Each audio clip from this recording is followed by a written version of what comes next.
Hello, everybody, and welcome to week 2 of season 10 of OSAS. We have for you today Sweet Boba versus Project Tides. I'm Too Soon, joined here by Kirikin, and we saw Project Tides face up against Senko's beloved Loafs during week 1. And for what they did, they held on pretty well. So, Kirikin, how do you think they'll fare against Sweeter Boba?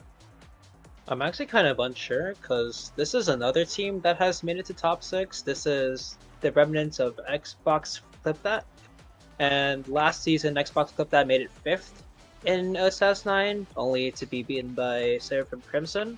But they did beat Sengo's beloved Love. So I'm wondering whether or not this Kara Do Gamble midfield swap will do the trick for them and will propel them to a season, well, not a season 2, but a week 2 qualification into the OSAS finale bracket. Yeah, and we see some classic picks being covered here on the side of Sweeter Boba. Rasmus locked in first on the Atlas Lab, probably going to be followed up here with the Estelle and Kai. This will offer Sweeter Boba a lot of range control. But on the other side here, with Project Tides, we have Aimi, Asher, and Vice. That comp can do quite a bit of damage despite not having a dedicated brawler. So we'll have to see how the game plan so far shift the tide with this built diff and spark of agility start. I mean, to start off, I see MC Thunder and Bree both going very kill-based away or kill-based gears. In particular, going Siphoning Wand on the Vice and Plumbers on the Asher. Even with the big push, it's going to just do so much damage. Yeah, and that was a real swift point there for Sweeter Boba. An unfortunate McDouble for Emerald Volcano gets hit stunned by the pendulum swing, and right now it is Sweeter's Boba coming out of the gate swinging.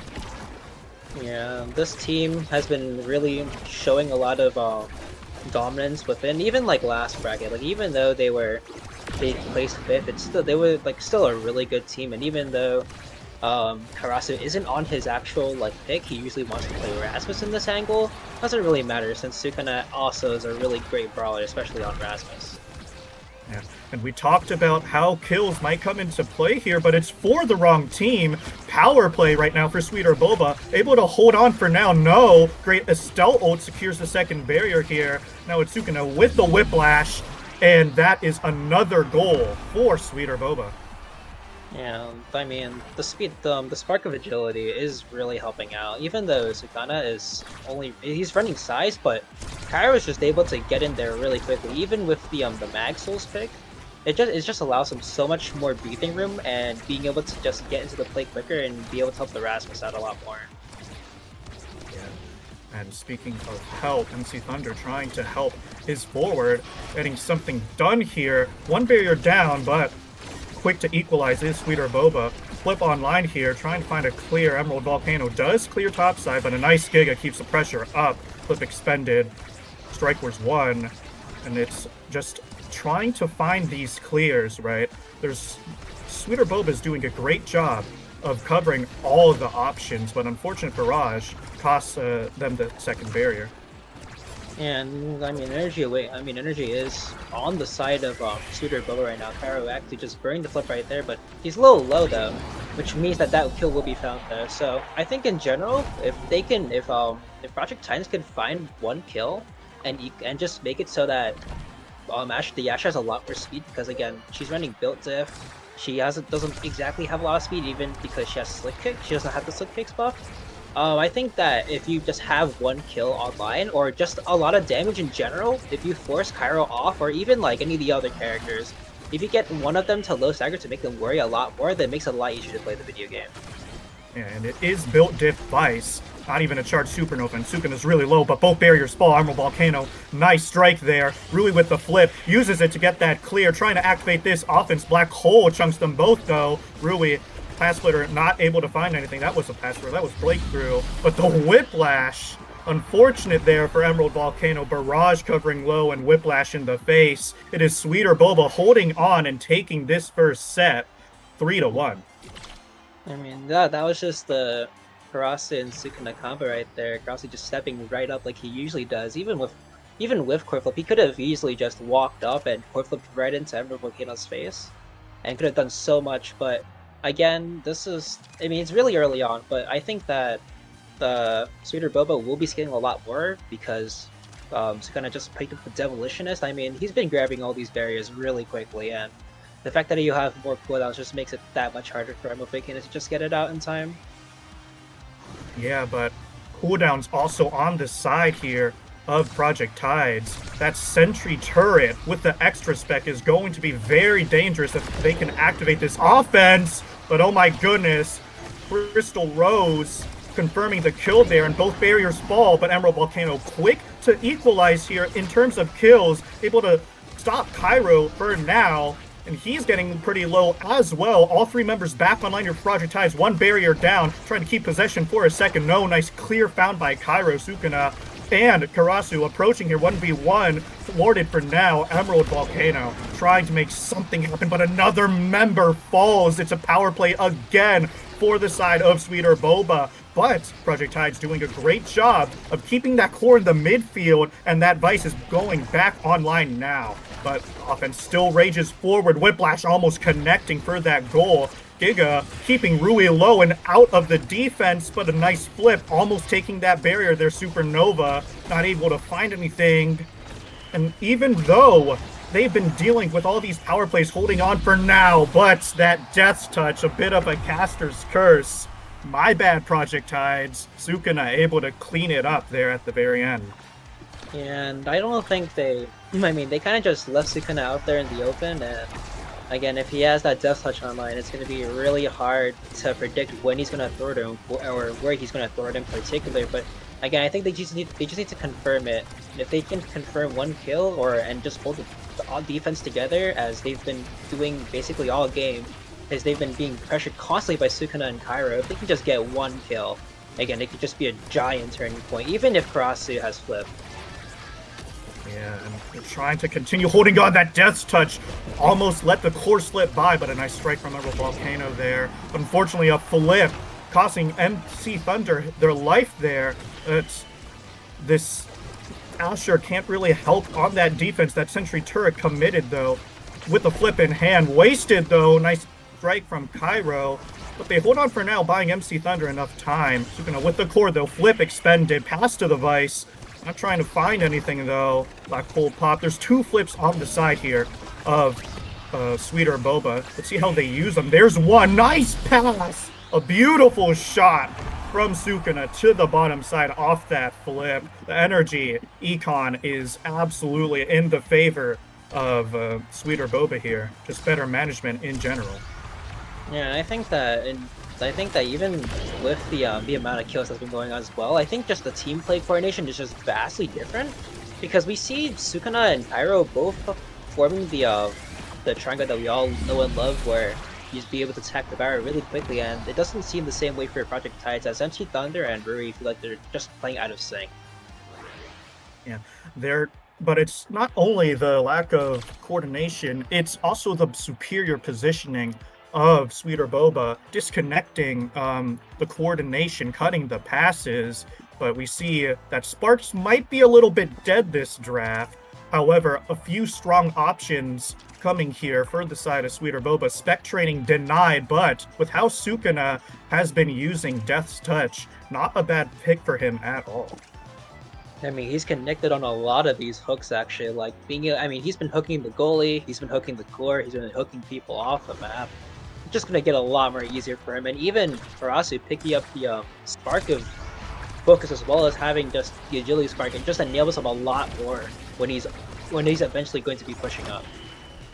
Yeah, and already that familiar swarm, all three members pushing up, even though they're low, it doesn't matter. The pressure from Sweeter Boba is absolutely insane.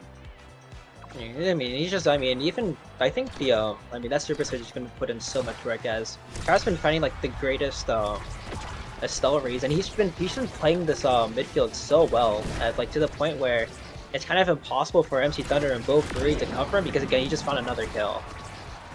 It's a beautiful confirm, punishing MC Thunder for straying too close to the edge there, and both barriers fall once more, but a nice trade from Rui, trying to neutralize that offense for now. It's Cairo with the core, though. Beautiful strike force from Emerald Volcano. They're holding on for now, and they need to make something happen. Path Splitter, Barrier Beam. That second barrier falls. They still have the core in their hands. Let's see if they can get that goal, but nice defense from Karasu. Hasn't been forced to play too much of that. An unfortunate angle there. Rui Kaz's a bit. That was a free goal. Death's Touch almost mixing up Emerald Volcano as the sentry turret coming online to mitigate any potential offense. But I mean, so far, Project Tides hasn't been able to capitalize on any of the opportunities they're given. Emerald Volcano, despite the work that they've been putting in the goal arc, both barriers dropping too soon, and it is set point, match point for Sweeter Boba, who has been doing an excellent job of punishing all of Project Tide's mistakes.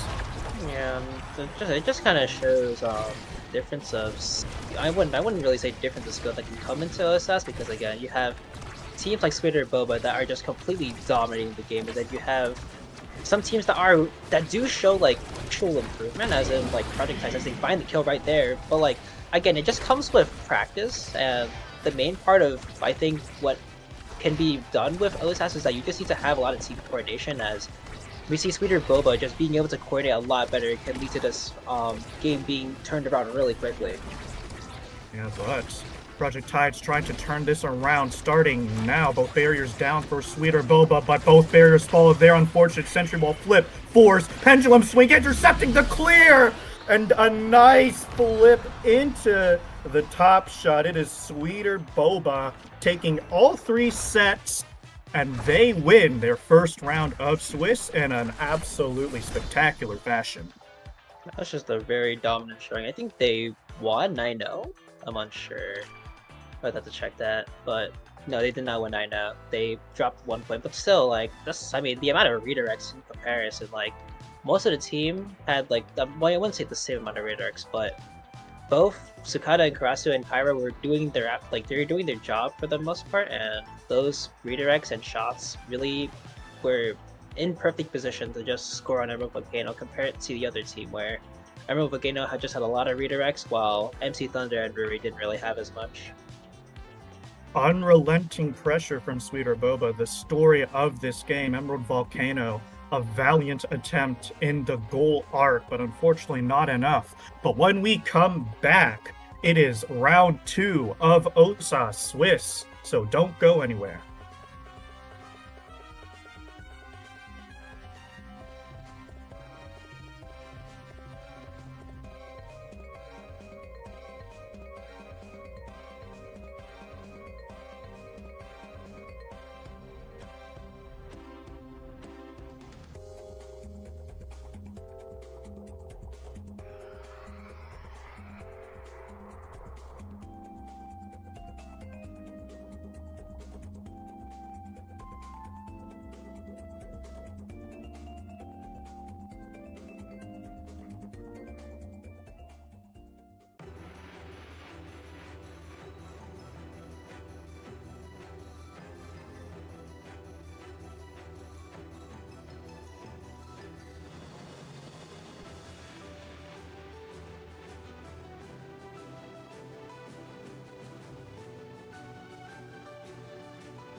And we are back with round 2 of OSA Swiss. We have for you 2.5 players versus Seraphim Cherry Kool-Aid. And Kiri, there's some interesting lore behind this match, no? Yeah, I mean, the lore goes so hard here. So, fun fact, JP Mac used to play used to play for some Seraphim Cherry Kool-Aid, and I know this because I used to play in Osus, and I used to kind of talk not nicely to them because I knew their team was bad. But hey, we're back. Shafiq is on goalie this time, which is like awesome. And now we can see Seraphim Cherry. Let's see if Seraphim Cherry Kool-Aid can beat their old teammate. Yeah, they have been in the hyperbolic time chamber for just a little bit, Cherry Kool-Aid, and I'm excited to see how far they've improved. Back when Oxblood was first becoming a team, they were the people we scrimmed against, and then it was Crimson. So I'm excited to see their progress. It's been a little bit, but unfortunately, we have to play on Inky Splash Zone, probably the majority of this community's least favorite map, simply because of the accursed water cannon. Navigating that is going to be a little bit jank, a little bit difficult, but on both teams, we have Asher Vice Atlas versus X Rasmus Estelle. A little bit of an unorthodox team comp coming from 2.5 players. Not quite sure what their game plan is with the Rasmus goalie, which is a little bit weird in of itself. But it's a Spark of Resilience start and a Demolitionist start. So we're going to have some pretty beefy boys here up on the field. What the heck? I just heard the other caster just talk my favorite map. Oh my god! But I mean, the team comps in general, as you said earlier, they're kind of unorthodox. I mean, X on Inky Splash Zone isn't my favorite. I kind of have very bad memories from it. But I think X navigates the water cannon a little bit better than before, because I think that if you just sit with X if you do get a barrier, which can happen against the Asher, it might be very easy to just sit in the water cannon and just be able to just win for fun. Yeah, it was a swift first point there off the back of that water cannon, which causes so much despair. Cherry Kool-Aid looking to bounce back here and answer. So far, it is Insane, almost with a flip, trying to keep the pressure. Unfortunately, drops that core there. Jenny trying to set something up here, denied with Shadow and JP. And this has been a stark contrast to the last set, right? A lot slower play, a lot more positional play, not a lot of hit dumping going on here. Trying to maneuver the core. There's the flip, though, and the expanse just a little bit too late. -1 for Cherry Kool-Aid. A flip to handle the Supernova from JP. They're trying to answer here, but unfortunately, not anything is coming here. Water cannon online, almost taking Vice's life there.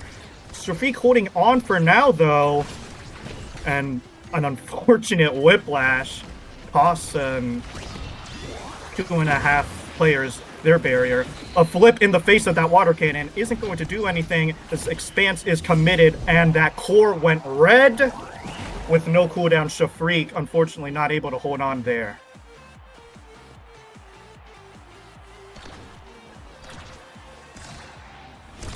Okay, Hurricane is dead. So we're going back into the action. Insane with a quick first barrier. JP Mac trying to keep the pressure up. That water cannon going to wreak havoc when it is pressed, and there it is. Bull Rush now connecting, though. Pressure neutralized for now is Cherry Kool-Aid holding on. Where is my other caster? Shadow Egress trying to set something up here. A nice bounce, almost finding that goal there, but Shafiq with a nice strike, or Path Splitter not finding anything. This Rasmus is so huge with that pendulum swing. Expanse shrinking. The creation nerfed itself, and it is 2.5 players going up here 3-0. They kind of just steamrolled every single point there, and let's see if my other caster will respond as I sit here in silence for 3 seconds. Okay, well, Kurikan's not here, but I'm here, okay? I'll save you. Heading into the Hooray! draft, the pick that I do have my eyes on that is taken immediately is that Fight or Flight. It is an open map after all. Inky Splash Zone, such a wide space to cover, and that additional speed doing a lot of work. I'm surprised the Atlas didn't take the missile prop. That really unlocks your capabilities on this map in particular. In general, Atlas really benefiting from that on the primary. As the rest of the draft goes, though, I think that despite it all, you got to be happy if you are 2.5 players. You got the Fighter Flight, you got the extra special on Insane Membrane, and yeah, nothing too great overall for Seraphim Cherry Kool-Aid. Of course, double spark is nice and all, but the reach is just not quite there. Yeah, we'll have to see how Shafreak is able to make the use of this extra speed, but we saw it come into play just a little bit there, able to cut upwards to Insane Membrane, and H-Diff with a beautiful breakthrough, hit stunning JP Mac, and the core just sinks through. A beautiful point there from Seraphim Cherry Kool-Aid. They're finding their footing despite a rather lackluster draft. I mean, that draft was kind of... I mean, it was okay for the time being. I think Atlas getting a lot more speed could help in general if Shafreak is able to navigate the X a lot more carefully than before. And I think that if he just plays right in front of the X, he doesn't really have a lot of speed, even though it's demo and extra special and a little bit hard to play against. But I think with speed, it might be a lot easier to navigate. An unfortunate own goal from Shafreak, a little bit too sharp on the back pass to the midfield. That's awkward. You hate to see it, but it's 1-1. They're looking to bounce back here with the core early on X Maximus intercepting Jenny. H-Dip with the core trying to make something happen, but a nice blink, cutting all the momentum. JP Mac forcing it through with that breakthrough, using the size to the fullest there, but a nice pass from Jenny. Jen almost getting that barrier. Good coverage from both members of 2.5 players. Supernova coming out and into fruition, but holy, what a snipe from Shadow Egress. It's a power play now for 2.5 players, but Insane Membrane looking really low, but the barrier does drop. X Maximus trying to peel, trying to have some impact, and the impact it did have. JP Mac able to come up all the way to the top off that power play, and the two surviving members of Cherry Kool-Aid either locked or out of position to deal with it. Yeah, and I think that, I mean, the first kill on Shafreak was just unfortunate, but again, I think that the way that Seraphim Cherry are playing, they're playing a little bit, I think they're playing a little bit risky in general, because we haven't seen them evade any of any of X's attacks so far. Like, they've been just walking into it for the time being, and they haven't been evading anything really, which leads to getting barriers and having to be stun locked for the time being, and that just leads many of 2.5 players to just get it right into the net. Yeah, their positioning has been dominant. Fortunately, Cherry Kool-Aid kind of getting called out here with free kills being donated and free goals as well. With the heavy impact being denied off that Vice, who opts to scale with the Sparks a little bit more. 1-2 on that X, who has been battering and bruising Shafreak, is going to be a little bit scary as the twin drive comes through. So far, this is a pretty neutral draft. Peak performance is actually going to be insane for Shafreak, who has that spark of resilience and agility. It's a lot of speed coming out on that Atlas. We'll have to see if he can cover his own barrier a little bit better than he has been doing. But pass player to win that first core interaction. Cherry Kool-Aid trying to make something happen, but the pendulum swing from midfield practically taking that barrier. Shafreak with the expanse buying some time. Oh no! Unfortunately, Vice was stuck in that secondary animation and could not strike that core. But for what they shown, Cherry Kool-Aid, they held on a little bit longer than what they have been so far.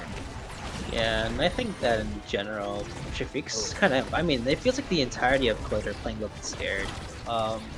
Like it's someone, I wouldn't say it's not incomplete, but it feels very not like them to play like this. I feel like they would have a little bit of a sort of better showing in general, because I've seen this team play before, like even with JP Mac on, like this team I've played them in scrims at one point in time in the Seraphim court, so I wouldn't say they're like the worst. They're a bad team. I feel like they're just not ready for the pressure that's about to come on them so far, which has definitely been shown so far. Yeah, but an open barrier situation and one of the lengthiest points thus far. Looked wasted, but Shafreak holding on for now that speed. He's zooming across that stage. H-Dip trying to make something happen here. Death's Touch covering the bottom shot as Estelle ult gives X the core, and Shafreak unable to win his 50 out of position once more.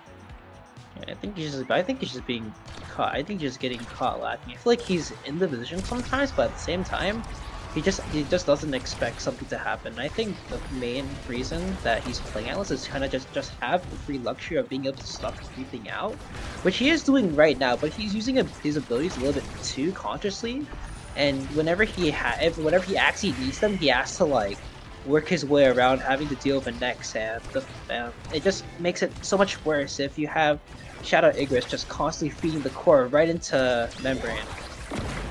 Yeah, and that water cannon taking the life of the midfield and the oh my god, no, the spin disaster for Cherry Kool-Aid, not how you want to end it.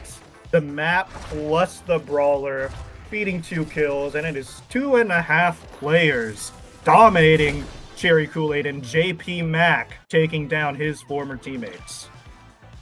I mean, another 10-minute game on Inkies, but again, I think that Shafrik, I mean, the entirety of Kool-Aid, I think, just had to play a little bit less excited. Well, I wouldn't say excited. I would more say like, I wouldn't say scared either, but like, you just had to play a little bit more patiently, because I mean, Membrane played that pretty well. I mean, he was always in the goalie's face, which you should be doing as a next player on such an open map and letting your midfield have complete control. But again, just the passing plays in general from 2.5 players, they just got it done because there was no there was no real midfielder in sight. Yeah, Jenny was forced to play defense and was unable to contribute to the offense or the cutting of passes, which was so prevalent from 2.5 players. But that's just how it goes, folks. I mean, Inkies and a better team is a recipe for utter disaster. But when we come back, it is round 3 of Swiss. So don't go anywhere, and we might be here within 3 to 5 business days.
Hello, everybody, and we are back with round 3 of Swiss. It is Senko's beloved Los versus Tic-Tac-Toe and Kurikin.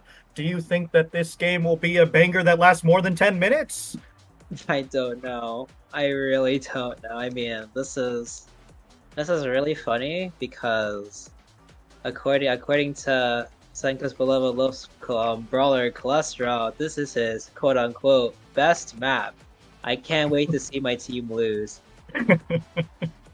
Well, Night Market, always known for its unpredictability and its volatility with the KOs coming up from the brawlers, but Adubu being banned Zoltage forced off the pick that they were hovering, going around the world. I pray that wasn't going to be Octigoi.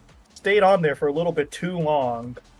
Might just settle for the Asher. There. Goodness. Took forever. God. Oh no. We were about to see Octigoli. Those stats. Oh no.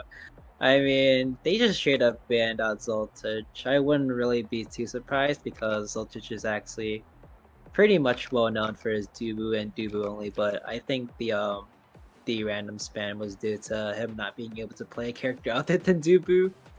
And I think his only pick is Dubu for the most part, so if he couldn't play Dubu then it was low-key cooked. But hey, Asher's a good solid choice. Yeah, and we have strong brawlers in Julian Kazan and strong midfielders, I'm assuming, yes. I mean, now, Mako Asher probably in the goal box here. Both these team comps looking extremely scary.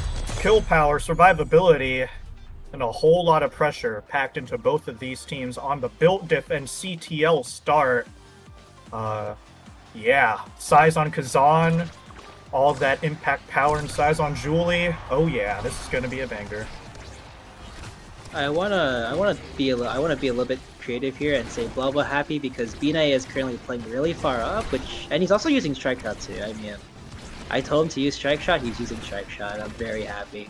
But another thing is that Binay he also didn't take Build Different, but I don't think Build Different on Mako would be as bad as a pick as CTL, you know? Yeah, but what is bad is that kill found by Eludi. It's a power play now for Tic-Tac-Toe. Let's see how they capitalize, and Snare Drone's trying to buy some time. Oh, nice defense so far. The punch not connecting. Cholesterol running beautiful interference as B-Bal comes back online. Cholesterol with the core finds that clear. And Senko's beloved Los hold for now, trying to get this second barrier. Sentry turret glitch pop, not good enough. As Ludi almost connects a beautiful dash to the top barrier. Cholesterol, nice crooked leverage and forces it through. Zoltage, open barrier situation, and the core, nice pass from B-Bal, completely unchecked, and it is Senko's beloved Los holding on and converting the first point. I mean, that was just good siphoning by Cholesterol there. Having the top spin up and then also just funneling right into B-Bal's Sentry Turret just made it just a lot easier for him to just get that second barrier and also just convert off of a great pass from B-Bal. Again, this is basically showing why this team is probably one of the better teams you should be looking at. But again, I said that last week. Look where we are now.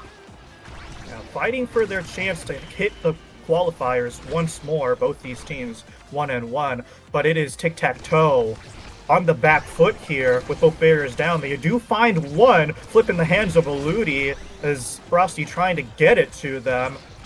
Not trying to use it there though. B-Bal with the clear. Cholesterol and them try to get something cooking here. Unfortunately, not much happening with that breakthrough. Crooked leverage navigated beautifully by Zoltage. There's the flip, but the pass splitter to deny it. Pressure still raging forward, though. The dash not good enough as Ludi just bounces it back to B-Knight, who gladly reactivates an offense. And a beautiful interception with that dash. Cholesterol sinking in that second point for Senko's beloved Los. I mean, both teams are playing this really slowly, and I feel like they can definitely keep it. I mean, it doesn't really matter. I think if Ludi finds a kill like they've had against B-Bal, they can easily convert because they also have the flip up for grabs. But again, it feels like both teams are playing this a little bit slower than they would like to, especially since Ludi has a flip up and hasn't used it yet. Taco also burning a flip there too, but like again, if you want to make this go quickly, you have to find one converting opportunity, and I think a kill on cholesterol would be what does it. Cholesterol has been surviving on Death's Door for a while now, but a lot of shenanigans navigated for Tic-Tac-Toe. Many scoring opportunities denied or cast, but that crooked leverage into the top shot, that one will strike true. And it is Senko's beloved Loafs going up 3-0. Yeah, I think holding on to the flip there was sort of unnecessary, I feel like. I mean, in general, I think you should be using your burst if you have to, and the fact that Ludi didn't use it when it could have made a bigger difference than just holding on to it. Could have maybe swung the tides in Tic-Tac-Toe's favor, but at last we come to a very quick 3-0 set point where Senko's beloved lives. And the draft so far definitely in the favor of Senko's, in my opinion. Might have the Colossus with that build different. Going to be absolutely disastrous on that Kazan. So much havoc will be wrecked. And a lot of CDR taken as well, though, with the Twin Drive and the Prime Time. But I do believe that Senko's draft is simply just a little bit stronger with the raw stats that are provided here, as they do take both barriers there. B-Bow working the midfield with that speed gate. Nice clears found, though, from Zolcic, but there's the sentry turret and the top spin. Caught between a rock and a hard place is Zolcic, as Cholesterol and B-Bow get that first point. Yeah, I mean, just the extra 24 power in Kazan is just so great. I mean, that even reset Zolcic's energy, and I don't think he had a lot of energy heading into it, but still, the fact that you get a reset, and you will always have to be worried that anytime you will die, I mean, every time you do die, if you are not careful enough and you do die, then it just means another point basically lost if you're unable to have enough evades to get the clear out of time. One barrier down for each team here, as Tic-Tac-Toe trying to make something happen, and they do get that second barrier, but it is now a power play for Senko's beloved low sentry turret. A little bit too late to carry the bottom clear. The nice clear from Zolcic to navigate that top spin, as Frosty Taco is back online. A good interception from B-Bow gets that second barrier down, and it is an open barrier situation for both sides here. Flips up on both the goalies, as they're slow playing it now, Tic-Tac-Toe, but Cholesterol, unfortunately for Zolcic, sneaks it right past, and the barrier beam was a bit too late.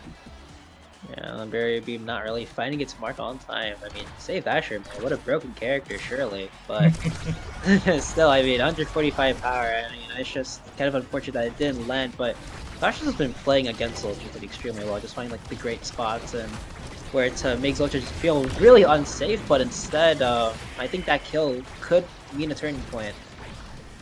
Yeah, they need to activate that offense now, though, and there it is. All the cooldowns coming out, the proximity drones, sentry drones, all the space being controlled, but it's B-Bow finding every opportunity to get that core and clear by time. Cholesterol almost shoving it through. Beautiful cooldown usage, and Hello, a little bit of a goalie brain fart, breaks through to B-Bow and just leaves the net open. Senko's beloved Loafs able to capitalize that every time as they take another set. Oh man, this is the team I've been looking forward to watching. Just straight up domination, and if they can pull this off during whatever week that they had the first week, they could have done something. I mean, this is just completely strong. I mean, this isn't like the greatest draft for Kazan because there's nothing really great to take, but again, I feel like if B-Bow is just scaling exponentially right now. Another Dash Awakening with the with added on impact just makes it so much harder to stay alive. Yeah, but I do think that Tic-Tac-Toe is a lot more happy with this draft. Monu now and the Super Surge Twin Drive Julie, who has been trying to find these kills, could wreak some havoc, almost gets killed themselves though. But I do think it was a little bit of a misdraft blunder on the side of Senko's, not taking the best awakenings possible for them, but they do find that one barrier and are able to trade. Pressure still raging as that sentry drone just junks down B-Bow at half. Gets a kill though with that flip, almost gets the goal, but it's Cholesterol. Frosty Taco not prepared for it, and despite what I think was a bit of a worse draft, they go up 1-0. Yeah, whiff strike there, kind of unfortunate for Frosty there. I think just, I mean, being aware that this is on stream. I mean, it's what happened basically at the last game, I feel like, where they just weren't ready to be that much just thrown into the spotlight eventually, and that could, I mean, again, this is just a feeling of comfortableness, and if they aren't comfortable enough, it's a very easy game for their team if you're not playing the best you possibly can, if your mental's not right. Yeah, and they're trying to just survive and hold on tic-tac-toe. They've been doing a good job keeping that core in the corner. Bibao looking low, but the core going around the world here. Topside, nice crooked leverage from Cholesterol. Where there's the flip to set up Bibao. Another pass. A lot of shenanigans. Good maneuverability, but unfortunately for them, the clear was found in the end. But offense raging once more. Sentry turret online. Zolcic navigating it beautifully though. Rusty Taco running interception. The offense is trying to get activated, but no. All these clears are so quick. Tic-tac-toe can't get anything going for them. A nice flip from B-Knight gets stuffed. But I think the synchronization between Diva and B-Knight is like completely showing here. I mean, they were able to defend. They were able to fend off against Julie and Frosty Taco for the time being. And even though it was, I mean, it was a fair 2v2, but the differences between both teams are there. As in, like, Zolcic had to play 1v2 against both Cholesterol and Bibao, and it ends up not working half the time because, again, Asher's just overwhelmed by the amount of players that are off their side of the field. Yeah, but a nice dash punch. There's that Juliet with the added maneuverability of that super surge. Tic-tac-toe finally answering to tie it up 1-1 here, showing some signs of life, a pulse, maybe some hope to get offense back up here, but that flip being expended going to detriment that. But Ludi has his nope. Sorry, another whiff. And Senko's beloved Loafs can breathe a sigh of relief as they get a McDouble off that breakthrough. But Ludi able to force it through with that dash and a beautiful punch, disrupting everything, sinking it through the bottom. It is tic-tac-toe in control here right now. Let's go. Tic-tac-toe. I mean, this is what they need. I think that the Monumentalist now pick is definitely helping, especially since they have more control of the core, especially with the fact that if you just have a bigger Dorito that you can throw that does so much damage, it's so detrimental to Bibao and B-Knight since they aren't really, I mean, they've been playing pretty patiently for the time being, but they also need to worry about the setups that could possibly happen. And Taco's been doing a good job just trying to stun Bibao, but if they can get more of those stuns at the right time instead of randomly stunning, then it would be really good. Yeah.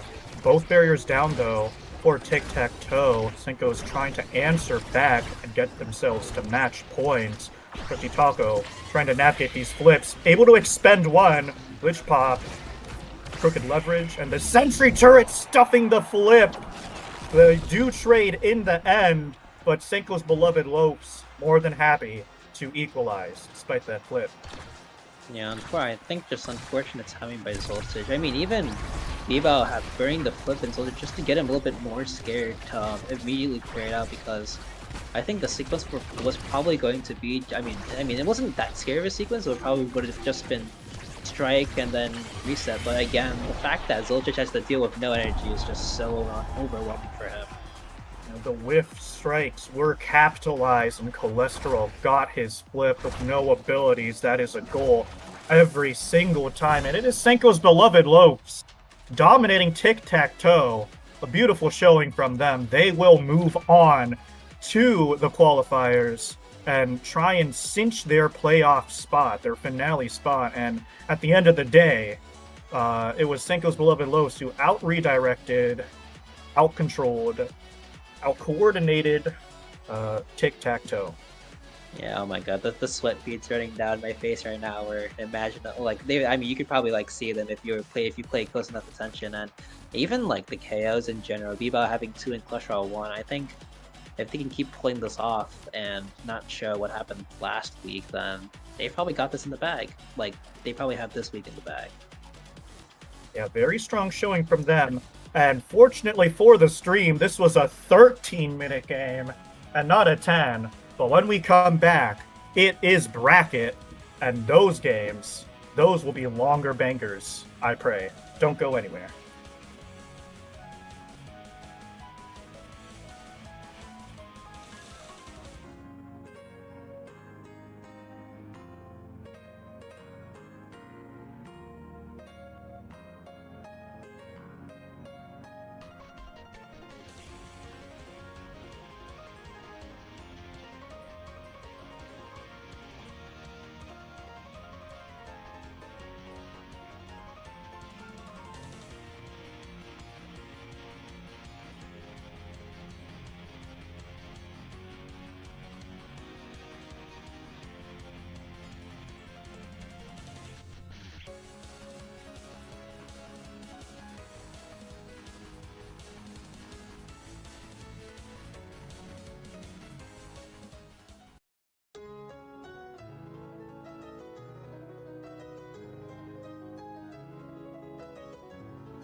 Hello, everybody, and we are back with Bracket of OSAS Season 10, Week 2. We have for you tonight a quarterfinal match between Unrestrained Souls and 7-Star Strikers. Hurricane, what do you think about these teams on this Taiko Temple thing?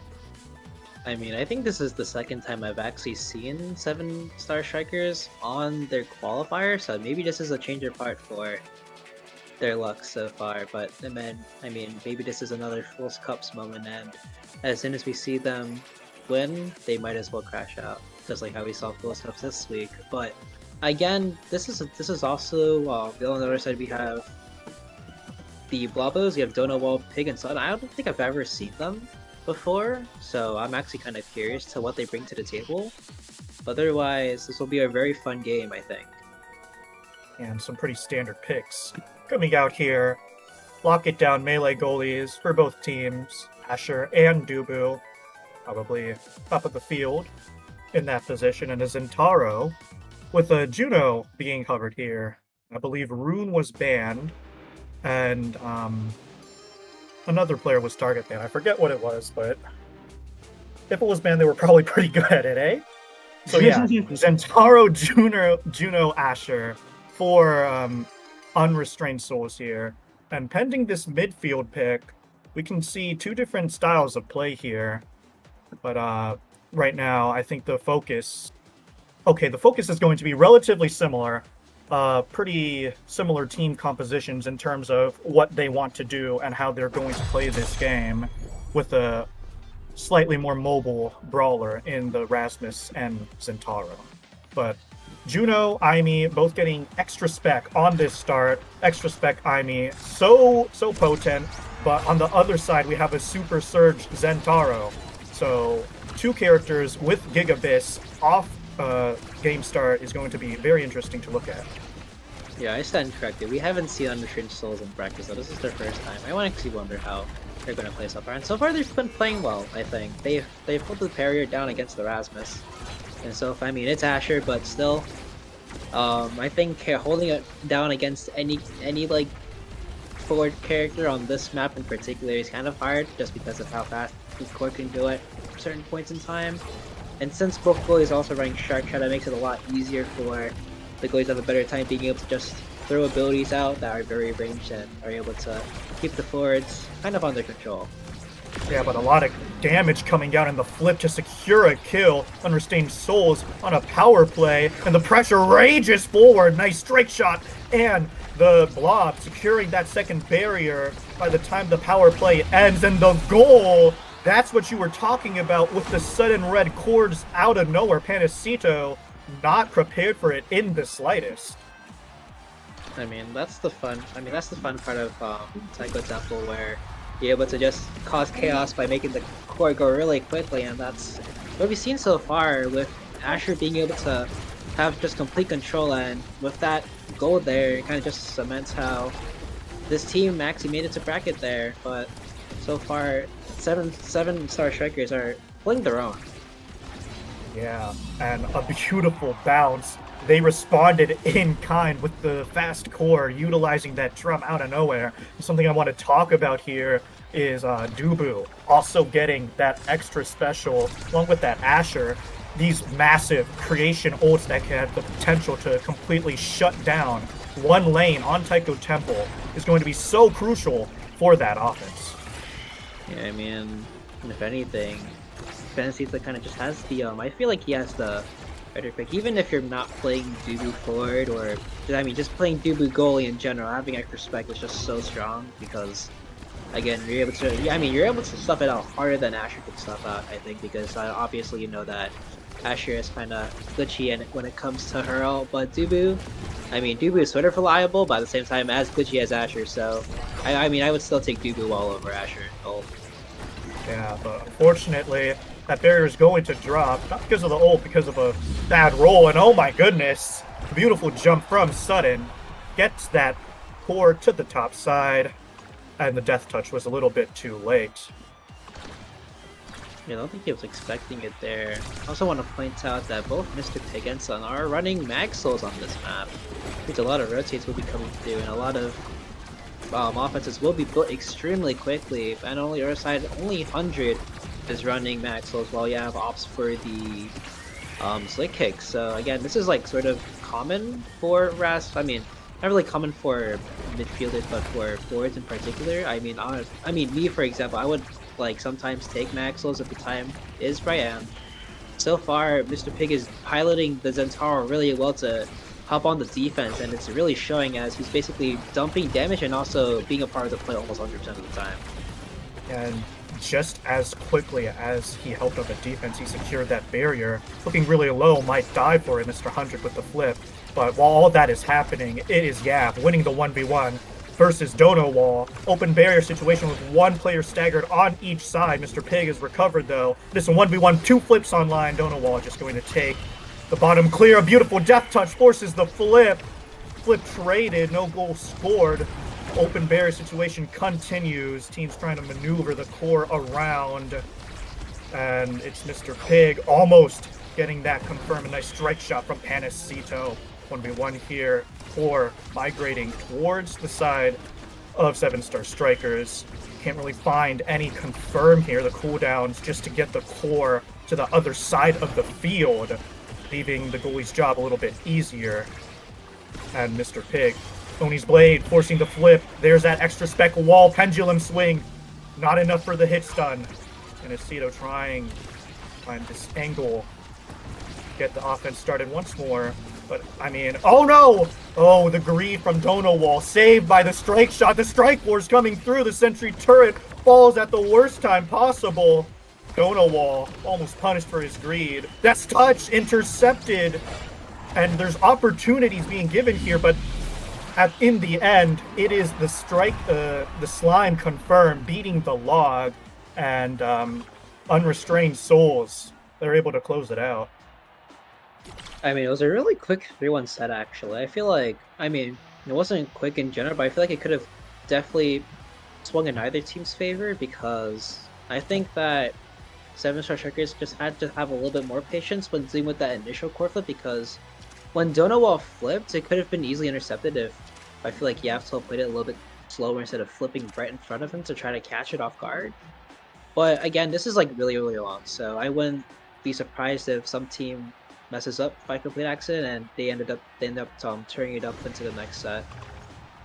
Yeah, but the draft looking really good for both teams. Donowall getting his bits in the form of rapid fire, but fight or flight taken by that Zentaro. And on the other side, a lot of extra range. If that Aimi gets any creation awakening, that turret will be from the depths of hell. So you can see how much range and impact it has. But yeah, being a little low here, straying to the edge, able to confirm that barrier, but pays for it with his life. It is a power play now for Unrestrained Souls. The defense looking strong here for 7-star Strikers. Mr. 100 running interception, winning every strike war. The core just unable to make its way to that barrier due to that Aimi interference.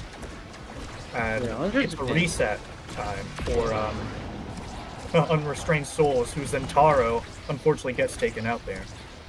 I mean, 100 has been, 100 winning the Striker is so crucial, and the fact that he did it against both Sun and the off-the-map Mr. Pig just made it so much, it just felt so much much more relieving to have Yav score that goal right in between Donowall, and that's what it takes to pay off. And if you're able to win more of those Strike Force, then this could be an easy turnaroundable game, even though we saw a 3-1 takedown in the first set.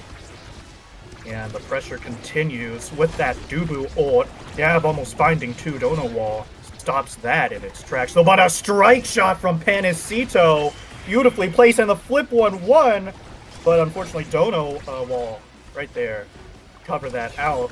Mr. 100 trying to get it to Yav's capable hands. Sentry turret online, keeping that core in that corner. That's where you want it. Flip force Yav on death's door. Gets orbs though. One from Panacito. That Dubu wall. Save Dubu. 2 barriers gone just like that. As now it is Unrestrained Souls fighting back here. But unfortunately the core just slips away. Panacito with the roll. And the whiplash coming out. Sentry turret, my god, look at that range. Keeping the core in the bottom field, but a nice slime to neutralize all offense so far. Panacito holding his flip. Might want to see where that comes out, but a whiplash. Panacito gets to keep it a little bit longer, and it is 7-star Strikers answering 2-0 so far.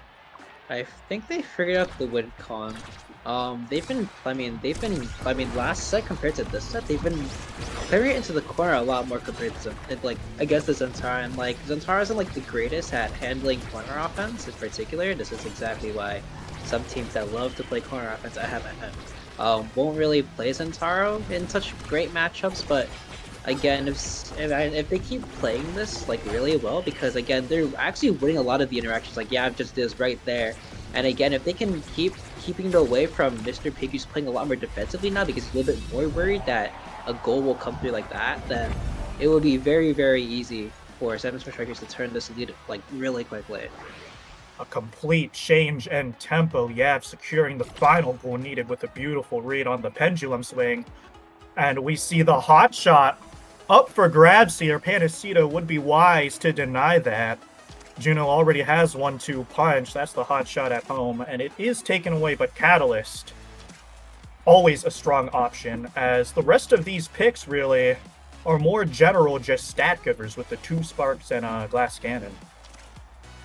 I think, the Sparker Riazul take coming out for Amy could definitely help for whenever Zen tries to dump abilities, as he has been trying to do for the time being, especially on Yap 12. But I mean, if you can live and win Strike Wars like how 100 has been doing, and even then like that, the Riazul take will be very monumental in helping him stay alive for a lot longer. Because I don't has he died once? I'm unsure, but still having to have an extra amount of stagger is always good to have. But again, I think that 7-Star Strikers did win this draft, mainly because Panacito with Seed Machine and Hotshot will make it a lot harder for, I feel like, for Sun and Mr. Pig to break through a Doobie defense, especially since he's been finding a lot of great opportunities to just strike cut it back. As well as Yav 12, like, I mean, size on Wrath is always a great thing. And even though he's getting, like, I mean, even though you don't really want size sometimes because you get bounced around the map, like, a lot, it's still something good to have whenever you're not getting, like, perma-dump for fun. And despite Gab being completely out of the equation, Mr. 100 forces a flip from Donowall. Their offense continues, supplemented by that sentry turret, winning the strike war, getting that clear. Flips on both the midfielders, but Panacito able to bait Suddens out. Core going every which direction. An unfortunate roll, unable to capitalize it on it though. Panacito holds, no, not for long. Mr. Pig shoving it into the corner. No more cooldowns, but it's a 1v1 situation. Make that 2, but a nice hold from Donowall. Navigates that flip. It's pandemonium on the field. There's another one trying to get that offense going. Another one denied by Donowall. Yeah, he's too fast. Super Surge on that twin drive. Whiplash. It goes red. Donowall, he gave his very best. He dealt with 2 flips, but couldn't get the third one. The third one's equivalent out, I should say. Yeah, I mean, it just shows the physical prowess of how Asher Goldlight can save mostly everything if you know how to pilot her well. Not saying that Donowall hasn't been piloting her well so far. I mean, 2 flips, bogged down a single point is a great feat for basically any player if you're playing this really well. I mean, the flip by 100 was in a really great spot, and so was the one by Mr. Pig, but if you're able to defend against both flips, you're a pretty good goalie in that type of sense. Yeah, but so far, Unrestrained Souls, open barrier situation, their offense has been proven good so far. A lot of crucial cooldowns on the side of 7-Star Strikers, but they do lose a barrier, Unrestrained Souls. They make that 2, Yav, despite being battered and bruised. They've been finding every crucial barrier at any given opportunity. And even though they might die, they've been doing good work on the offense, and that is a devastating flip from Donowall, originally used to secure the kill. The profit from it pays off for a free goal. Yeah, not even that. I mean, this is just great defensive play by Donowall. I mean, he has a wall in his name for a reason. He's been holding it down really well, even though it's been a 3v3 most of the time, with Sun and Mr. Pig coming up to help him defend. He's been holding it down regardless of the help and pressure. So if he can keep this up and figure out that Yav12 is playing a lot more core than he should be, because he's kind of walking into it and helping and making sure 100 gets the outclear, which he isn't exactly ready for. If Donowall can recognize that and take control of Yav always being in the corner and taking so much damage like he does right now, I think the power play that comes after will be crucial into taking a set away. Yeah, but 2 flips on the side of 7-Star Strikers might make holding a little bit easier, and it does. 1 flip coming out to deal with the blink. Mr. 100 uses his own, unfortunately gets stuck by the barrier beam, now has to retreat. Worse for wear, the damage from Unrestrained Souls has been overwhelming, and there's that red core off the slime. And oh my goodness, Panacito, he really tried the backwards Dubu ult, but unfortunately a little bit too late. The core was a bit too fast, and it is Unrestrained Souls answering back. Dude, Dubu JA tech right there. I want to see more of that. The fact that he knows of that tech is kind of funny to me. I mean, it was very useful in that situation if he got it down beforehand, but unfortunately for him, he didn't get it down in time, and that led to another goal being scored. And again, just with fundamentals and everything, if you're able to block core flips like how Panacito and Donowall have been doing this entire game, it's going to be really hard for the Force to get through. and they need to outsmart and outkill both of their teammates in order to get something going right now. The outkilling has been coming in full fruition. Yav has probably spent more time with the gray screen on the bench than actually playing the game. But when he's online, it's a very scary threat. You can see that the members of Unrestrained Souls respect that very well, helping to on defense whenever they can.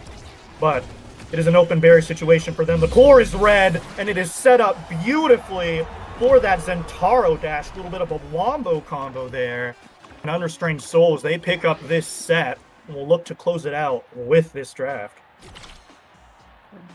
And they're back in. Oh my god, the draft looks crazy for Asher. I mean, Rasmus' last pick, I mean, he has 3 Size Awakenings to his helping, but Asher Primetime, Zentaro, Perfect Form of it isn't denied. It's just, I think it's just, this is just a full-on win, I think. There's a lot of business coming out in general, and Juno can basically, I mean, she can even take out Mongtails if she really wanted to, and to deny it away from the enemy, which would give Yav12 a lot more power than he should.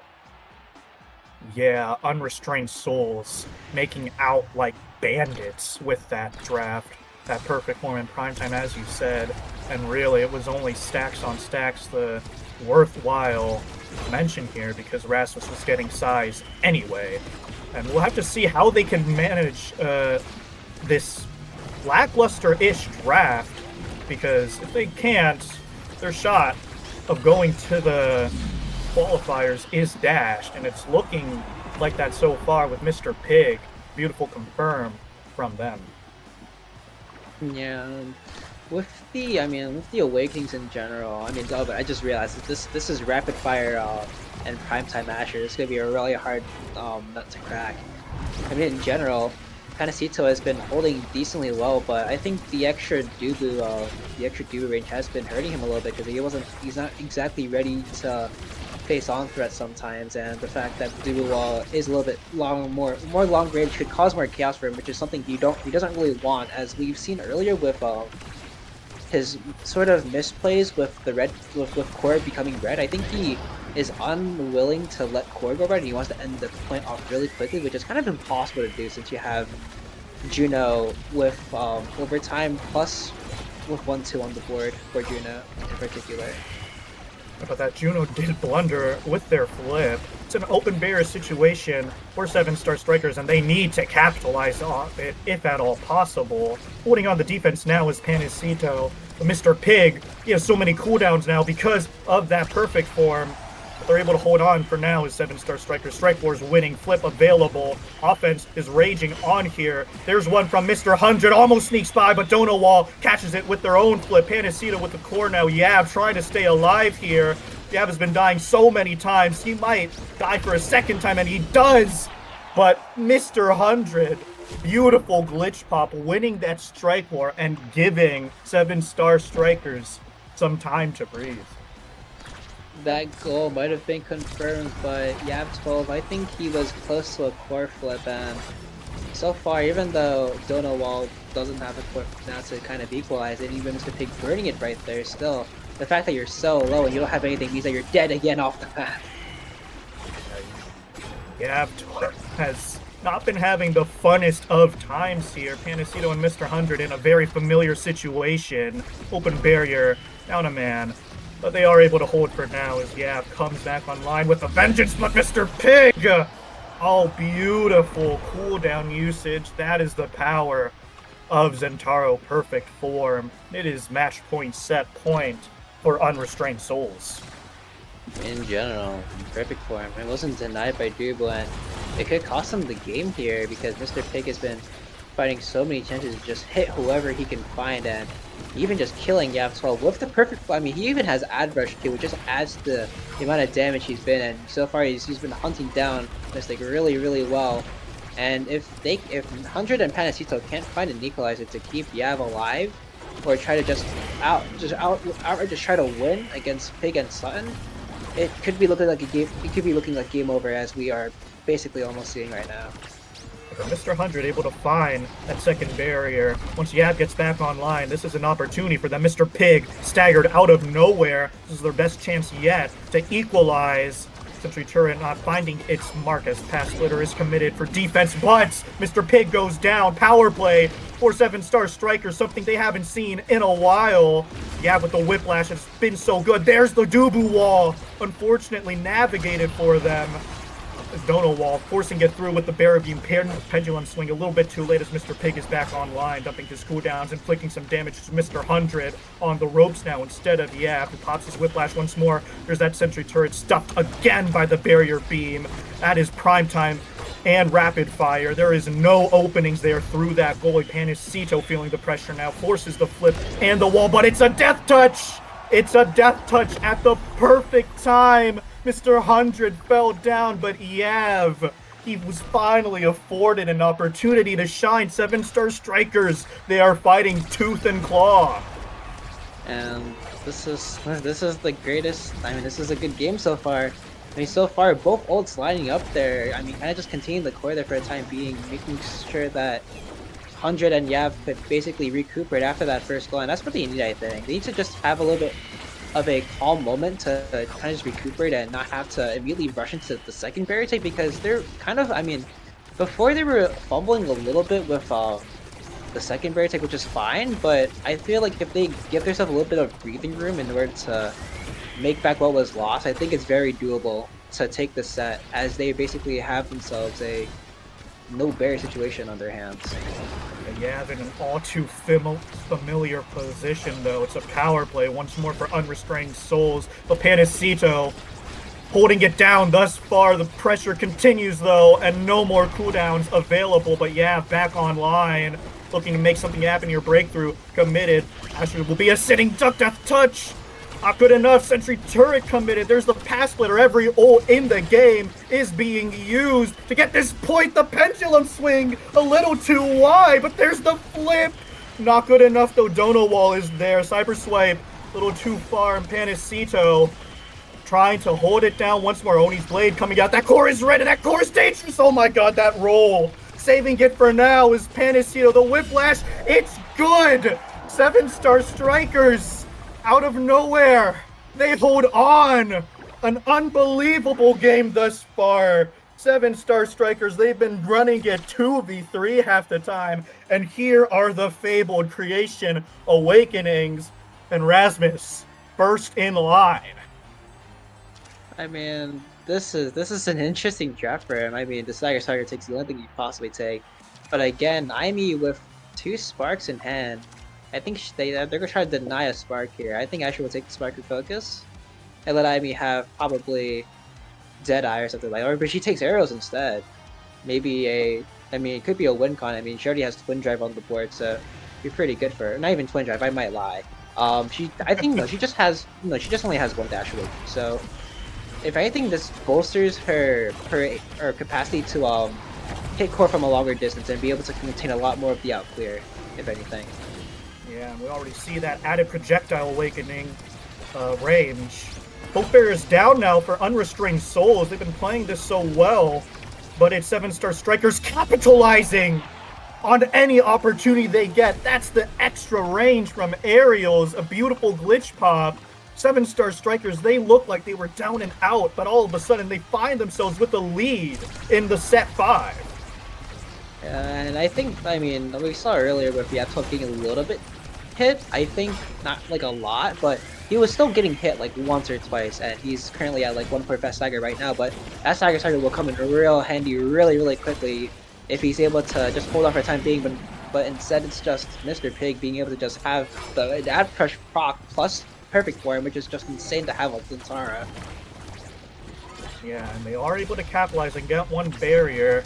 Looking for 2 here. Mr. 100, worse for wear, might drop soon, if not now.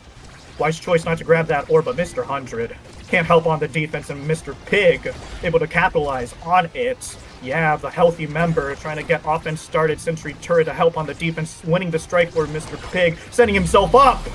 Nice bounce off the wall into a dash. Panisito, his roll was a little bit too late, and Unrestrained Souls, they answer back.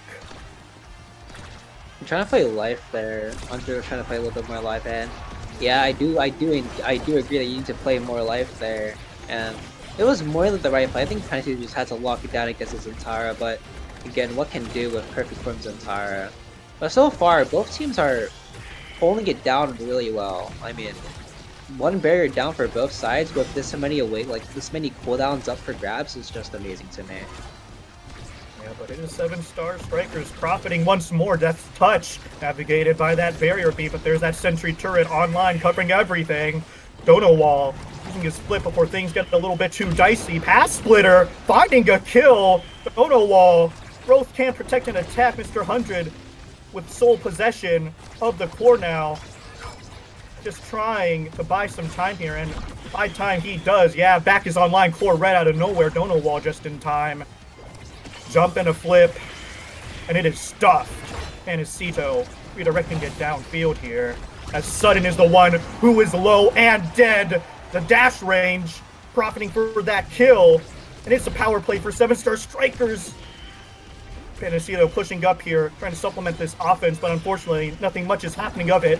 Sudden back online, strike floor 1, and they hold for now. Unrestrained Souls navigating this, still not out of the woods yet. They need to get this barrier down. Blobs incoming. Mr. 100. Oh no! Oh, not what you want to see. A DC, they're still playing on. They need to stop here. Hello. And throughout all of that, all this chaos, I mean, this game has everything. Kills, unbelievable strike force, ability dumps, and now we have a disconnect to top it off. Unbelievable. Average Joe's gameplay? Oh, he's back. Let's go. I mean, Yeah.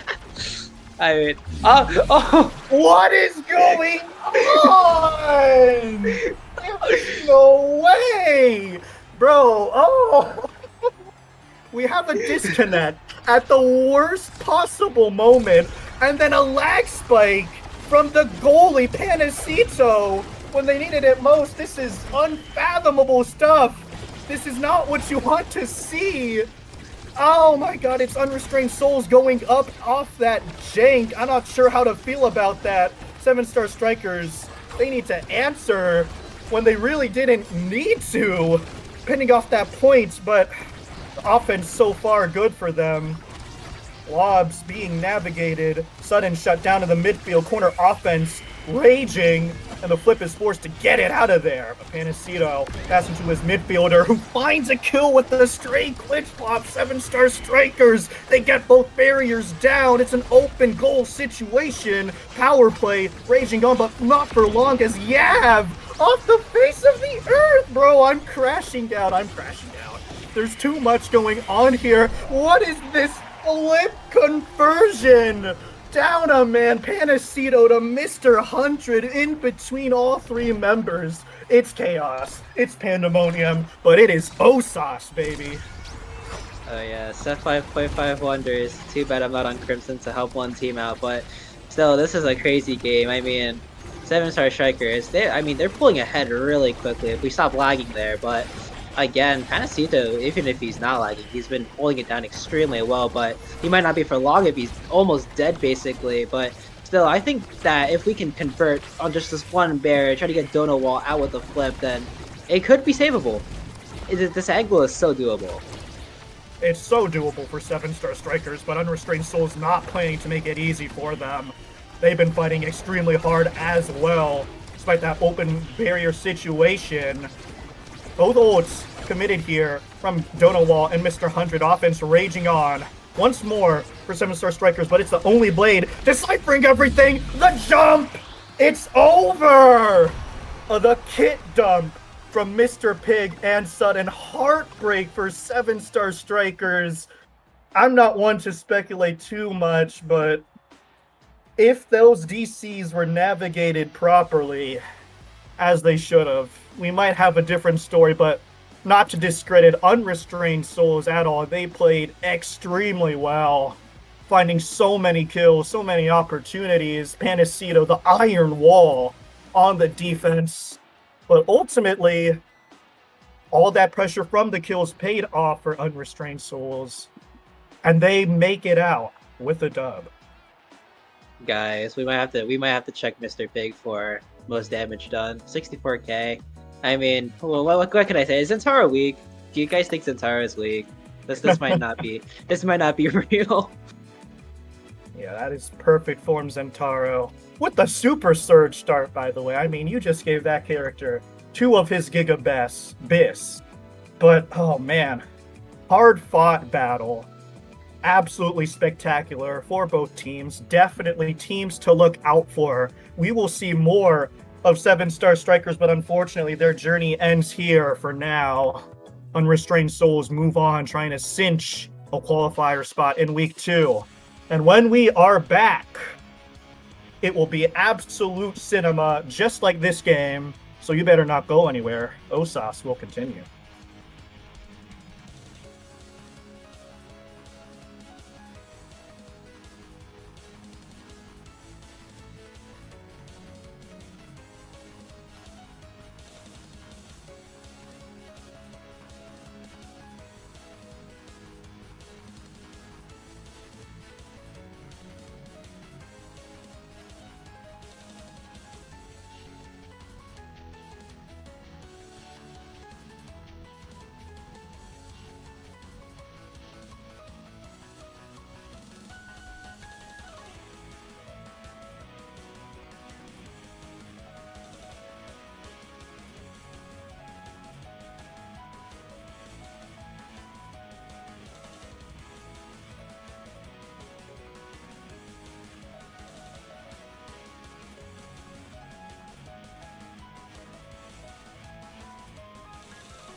Hello everyone, we're back. We're back with some more bracket in the quarters. Not quite the qualifiers, but I'm here with P-Flare, and we're here to watch Senko's Beloved Loafs and Chikara Kittens and Senko's, the team that Kirikin is coaching. That guy just stopped casting, and Ether said, thank God that guy's not casting, because he is quite biased. But bias is fine. What about you, P-Flare?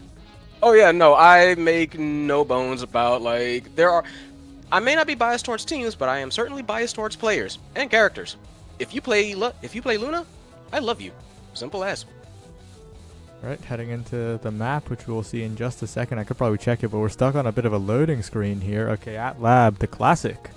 The one that we see way too often throughout the history of the game. And Senko's is a bit of a weird team. I think Kirikin has definitely coached them. You can kind of see it, but the main thing is Cholesterol. That guy plays Kazan, and that guy does well on Kazan in terms of pure scoring prowess.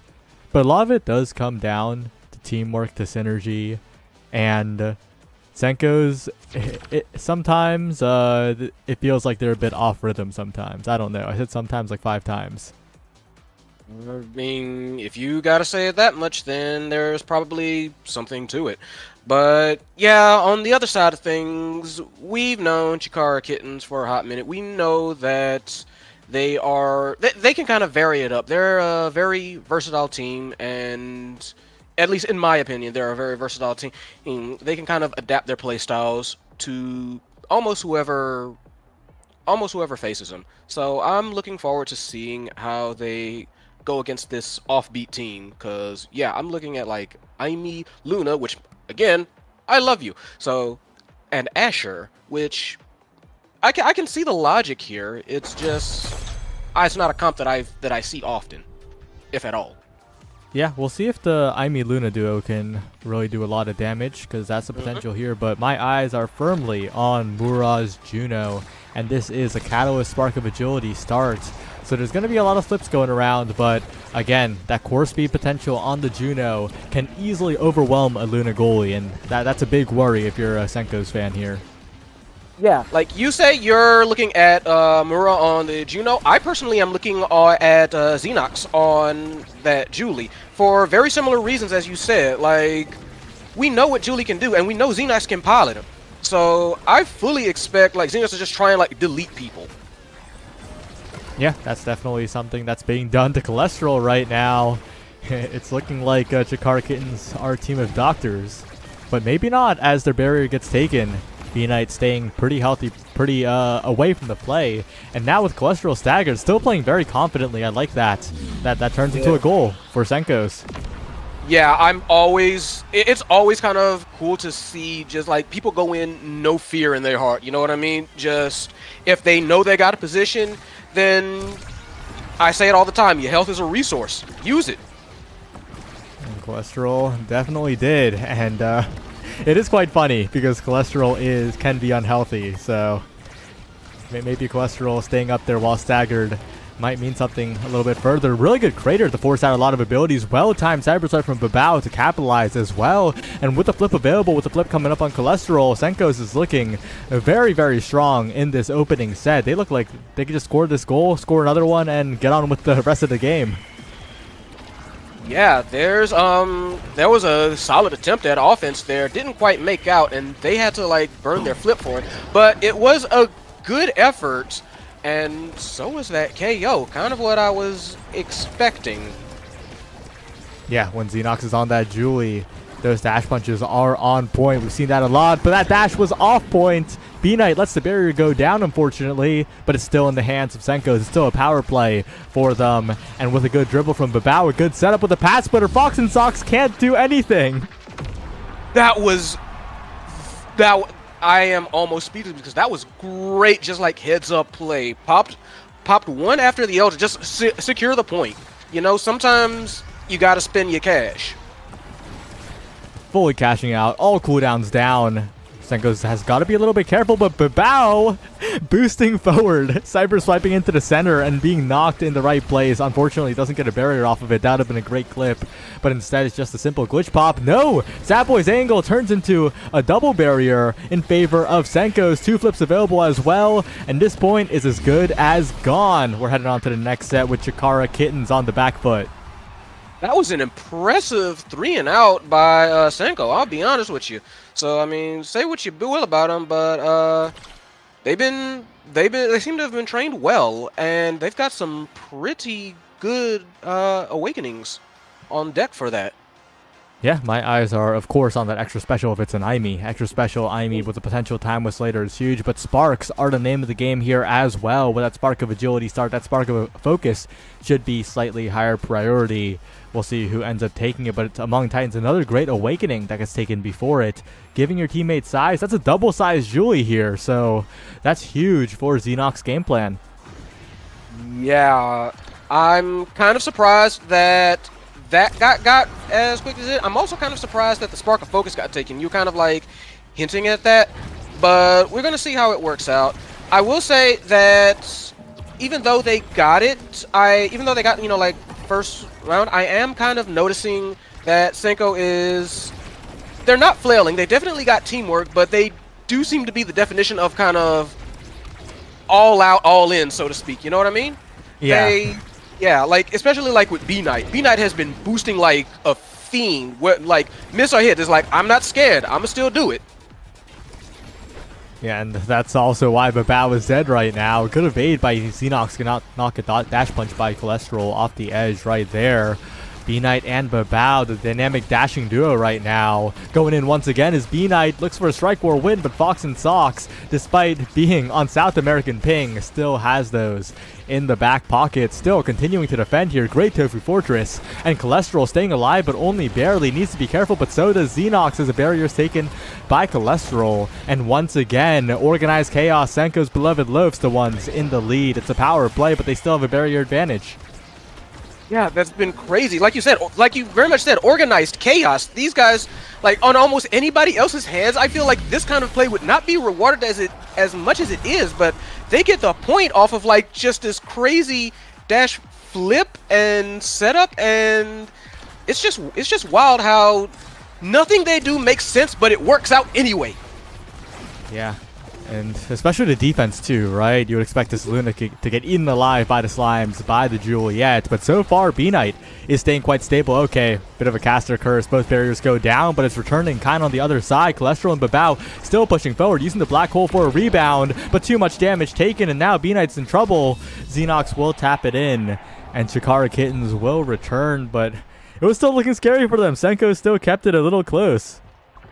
Yeah, no, like Senko's is wilding out, and yeah, they got 1 point. They kind of need that for, you know, mental stability, I would say, because this has been going kind of crazy from word go. So they're going to need this, and they're going to want to capitalize on it very much. Xenox definitely tried to, didn't get the goal, but got the goalie. So, you know, hey, silver lining, very good silver lining, and it's all kittens right now.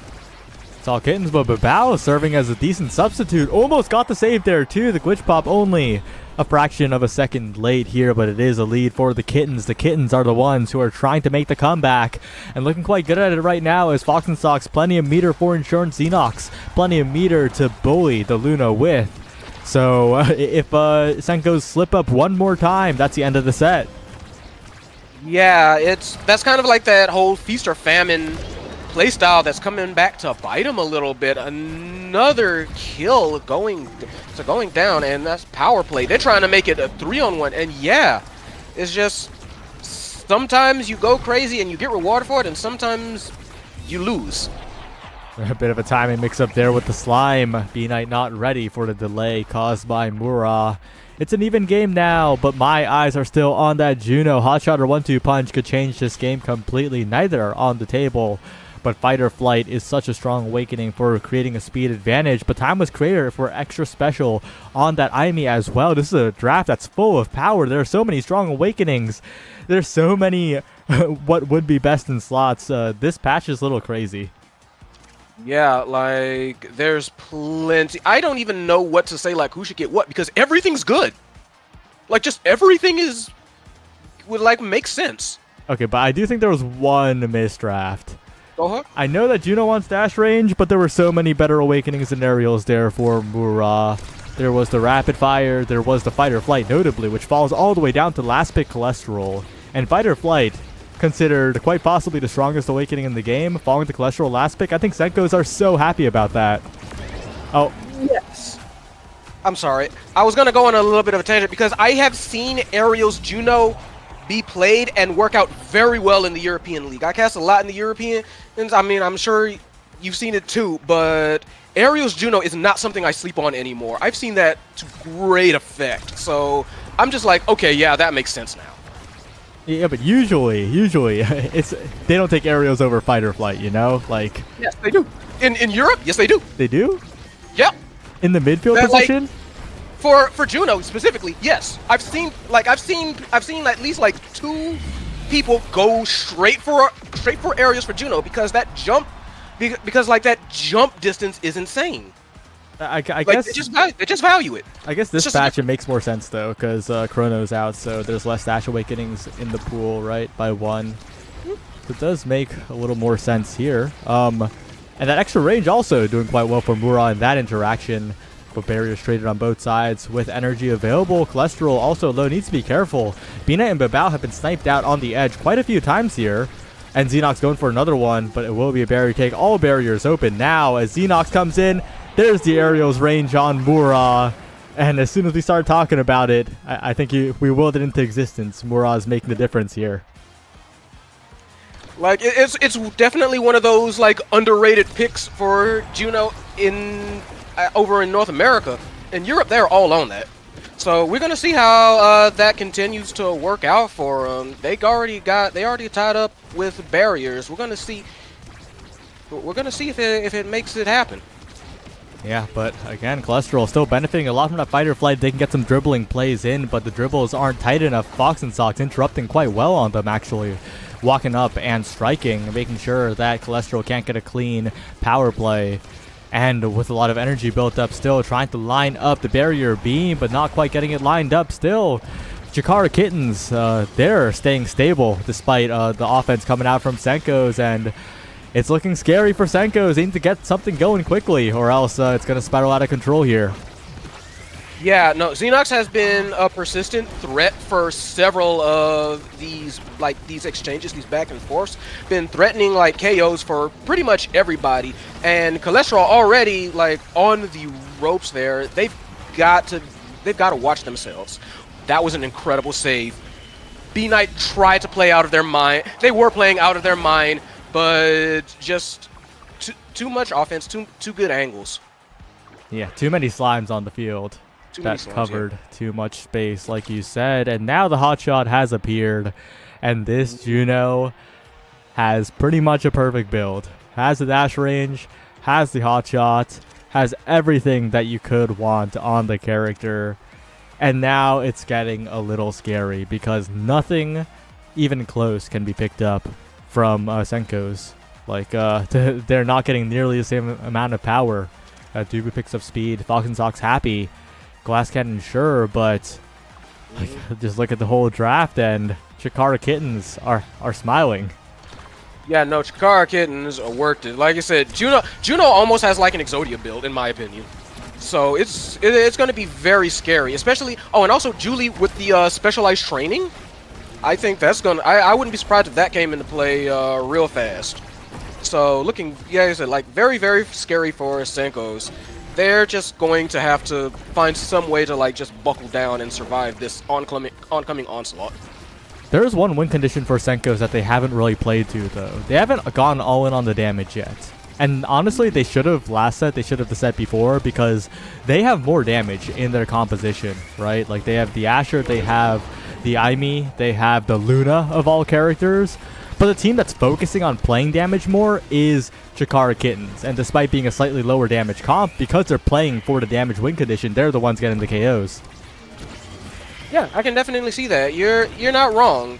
And it might be something that they're going to have to like go if they go over the tapes and they see what's going and they see like, you know, like, why did we lose this? You know, do a bit of a review, and if they do lose it, then that's something they can point out as a reason why.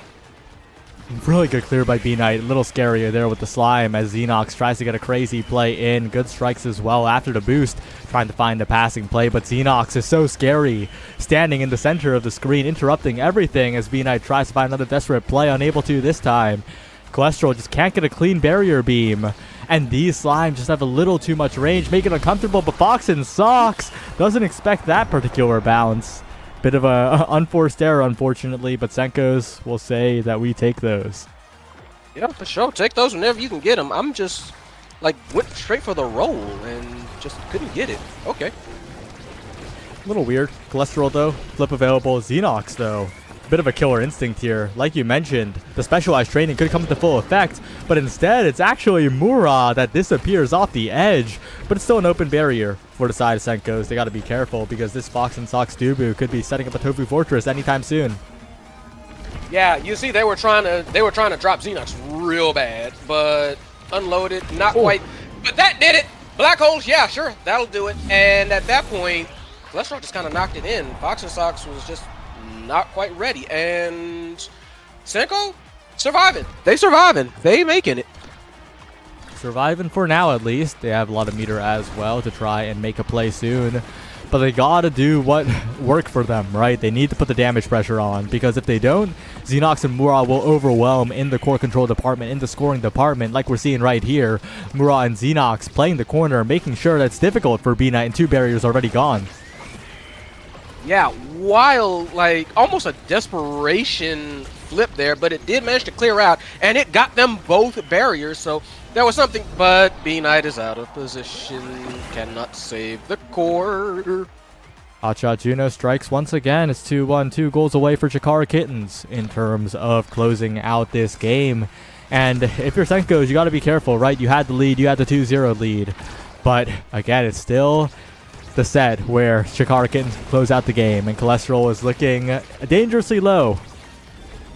Yeah, no, they had the lead. They cannot rest on their laurels. They've got to push it, and they've got to make sure they get this out. That's a start. That's 1. That's 2. Now they've got to close it out. And Cholesterol is looking low. Cholesterol is in a very rough position. They're going to have to play risky, actually, like they kind of have been doing, only better, as weird as that sounds. Oh, perfectly timed pass splitter. Fox and Sox had no way to get out of that with the flip. It was completely trapped. Yeah, that was checkmate. They got it. There you go. I believe Deadeye's still in the pool as well. It shows up now. Yep. Deadeye Luna. Okay. A big damage win condition, but they still have to play for it, you know? Oh, going for the spark instead. Like, I get it. You have sparks. But it's Deadeye. It's Deadeye Luna. And Deadeye Juno falls on the other end. I think this is a bit of a misdraft for the side of Senko's beloved Loaves.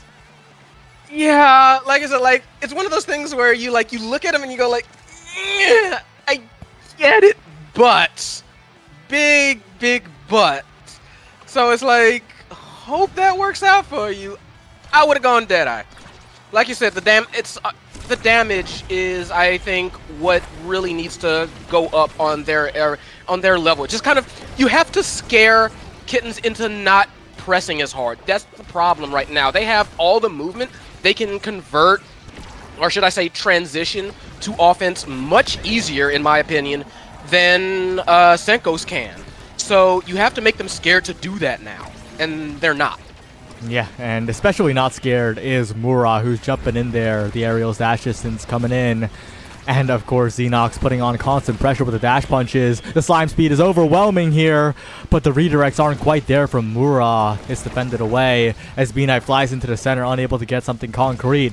Cholesterol, though, with the flip available, trying to get the barrier, not quite. Top side it goes once again, as Cholesterol is chunked out, but has a pretty massive health bar, so is continuing on the offense here. Very, very close. Oh, was not expecting that flip. B-Knight was not expecting the flip. Like, saw the Crater Maker get the angle. It was like, okay, that clears it. And just was not in the right position. Did not return to neutral position. That's unfortunate here. If you're a Senko's fan, if you're Senko's beloved loaves, because Xenox is on the drive-by, getting dash punch after dash punch. So much precision here as Mura is on the core control end as well, jumping around, making sure no barriers are taken. And although Xenox is low, the kill pressure doesn't feel like it's there. Yeah, no, it's just it's too lack, and that's another death out there for them. It's just it's not happening when it really should be. This is do or die. This is do or die moment, and they need to present a threat to him. B-Knight's missing these dashes again. They were doing that at the beginning, and they tightened up initially, but now they're kind of. I don't want to say they're regressing, but they're kind of regressing. It's hard to play Luna consistently, especially when the opponents are not getting killed.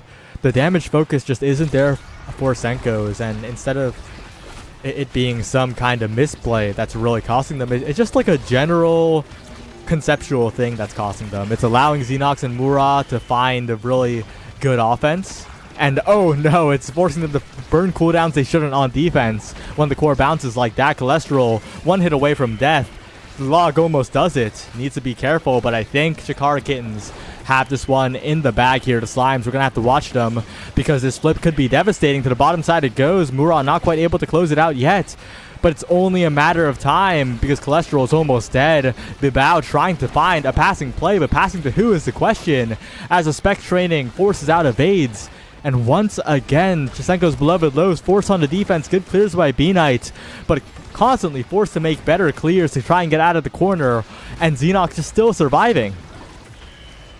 Yeah, like B-Knight is trying to play like B-Knight has to play lights out. Everybody on like Senko's has to play lights out in order to survive this. That's something that can help. That kill might be a breath that they need to take. They do get the second barrier. They are on offense. They have to push now. B-Knight's trying, and they had to flip to save that. Oh my god, just back and forth. It is tense as all get out. Oh, okay, that was so close. That could have gone so badly for B-Knight, but the strike was there. The pass was good. Cholesterol found the goal, and Mura could not find the save. It's such a small margin in this game, but Senko's beloved loaves are really just staying afloat, just barely. Yeah, no, they are. At this point, it's like I said, it's not a matter of like the awakenings are better or anything like that. It's just that Senko's are. They're in like that tension, super tryhard mode. They are playing like super lights out. They're in that that high, kind of like that high adrenaline in the zone. We have to survive mode that some people get when they play in these games. Like they are trying to be on it. Holy, how did that happen? Cholesterol got knocked into the perfect place to shoot it in. Fox and Sox not expecting that at all, and Cholesterol gets to keep the flip as well. Senko's now might be in a bit of an advantage here as the game's even. Yeah, they might be able to actually like claw victory from the jaws of defeat, but like they're down in early barrier. They have to hold this. But Xenox gets comboed. The Crater Maker, B-Knight, perfect hit stun on Fox and Sox. All it takes is one shot now, and Cholesterol is in position. Fox and Sox saves it, just barely. One more try here. Cholesterol looking for the strike, not able to, as Babao finds a passing angle. Good evade by Cholesterol. That could have been devastating, but a missed strike by B-Knight, not expecting the Slimes, and now it could be anyone's game. B-Knight not there, desperately trying to find a shot. This Crater is good, but Mura is a threat. These Slimes could go out of control anytime. B-Knight tried to find the rebound, unable to, but Babao now has flip. B-Knight has flip. These flips are going to determine how this game goes. Up to the top side, the log, the Slimes. B-Knight needs to be so careful here, and a perfect pass to Cholesterol. Fox and Sox in an open net saves it with the log. Oh my god, I'm sorry, I'm watching because this is like, that was tense, nearly that. The wait, the patience, that is incredible. B-Mount is like, we don't have the goalie, we have to focus on this. But the jump, it doesn't go in. B-Knight again, playing reckless, saying I don't care. We gonna do what we got to. Psycho's trying desperately. Crater Maker comes out, forces everyone to split their attention. Death happens for Xenox, their big hitter. B-Knight flying in. This is insanity. My heart cannot take this. It is not good. It is not good for me. The log almost scores. Fox and Sox needs to be so careful here, but Fox and Sox has flip, and the slimes are getting a little crazy here. B-Knight sends it forward, but Cholesterol is not getting the core. Cholesterol needs a pass here, but the Dubu. Oh, the Dubu flip gets stopped. Cholesterol closes the game out, and Senkos, from the jaws of defeat, they find a win. I am physically on my knees. That was absurdity. But holy criminy, that Senko had no Senko had no business winning that, but they held on. They executed when they need to. And let's be honest, let's be really honest. Let's keep it a buck. They got very lucky in several respects. Fate willed it. Yeah, I'll be honest. I think Chikara Kittens deserve that a little bit more. Like, a tiny bit more. But it's not about who deserves it. It's about who scores the final goal. And Senko's got it done. Yeah, so sometimes you just gotta be like, luck is a part of it. And you gotta accept that. You gotta hold that. And chips fell, dice fell, dice rolled, everything that really needed to go Sengo's way, it went their way. Yep. Okay. It came down to securing the final goal. They got it done. But their journey's not over yet. They're not up next, but they'll be up in a bit after our next game, so don't go anywhere. The qualifier games are next.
And we're back from a bit of craziness in the previous game. We're here to a calm finale qualifier, where if you win, you're in the finale, and if you lose, you get one more shot. It's God's Strongest Soldiers versus the Unrestrained Souls, and how do you feel after that one, B-Flare? Frankly, I feel you jinxed it. But yeah, we are going to see. We're going to see who goes on. Unrestrained Souls just came off of a very, very nice match earlier today. So we're looking to see if they can stay warmed up, stay hot. God's Strongest Soldiers as well. And I believe both of these teams have some very interesting things in store for us. Yeah, we'll have to see when we get into game. It looks like we're on Night Market, another classic map. If you think of Atlas Lab first, you probably think of Night Market second, but they're two very different ones, right? At Lab, most characters are viable. You can pick pretty much everything and it'll do fine. Night Market's quite different. Certain characters are a lot better than the others because the clearly defined lanes and speed is going to be a huge factor in the game that we see here.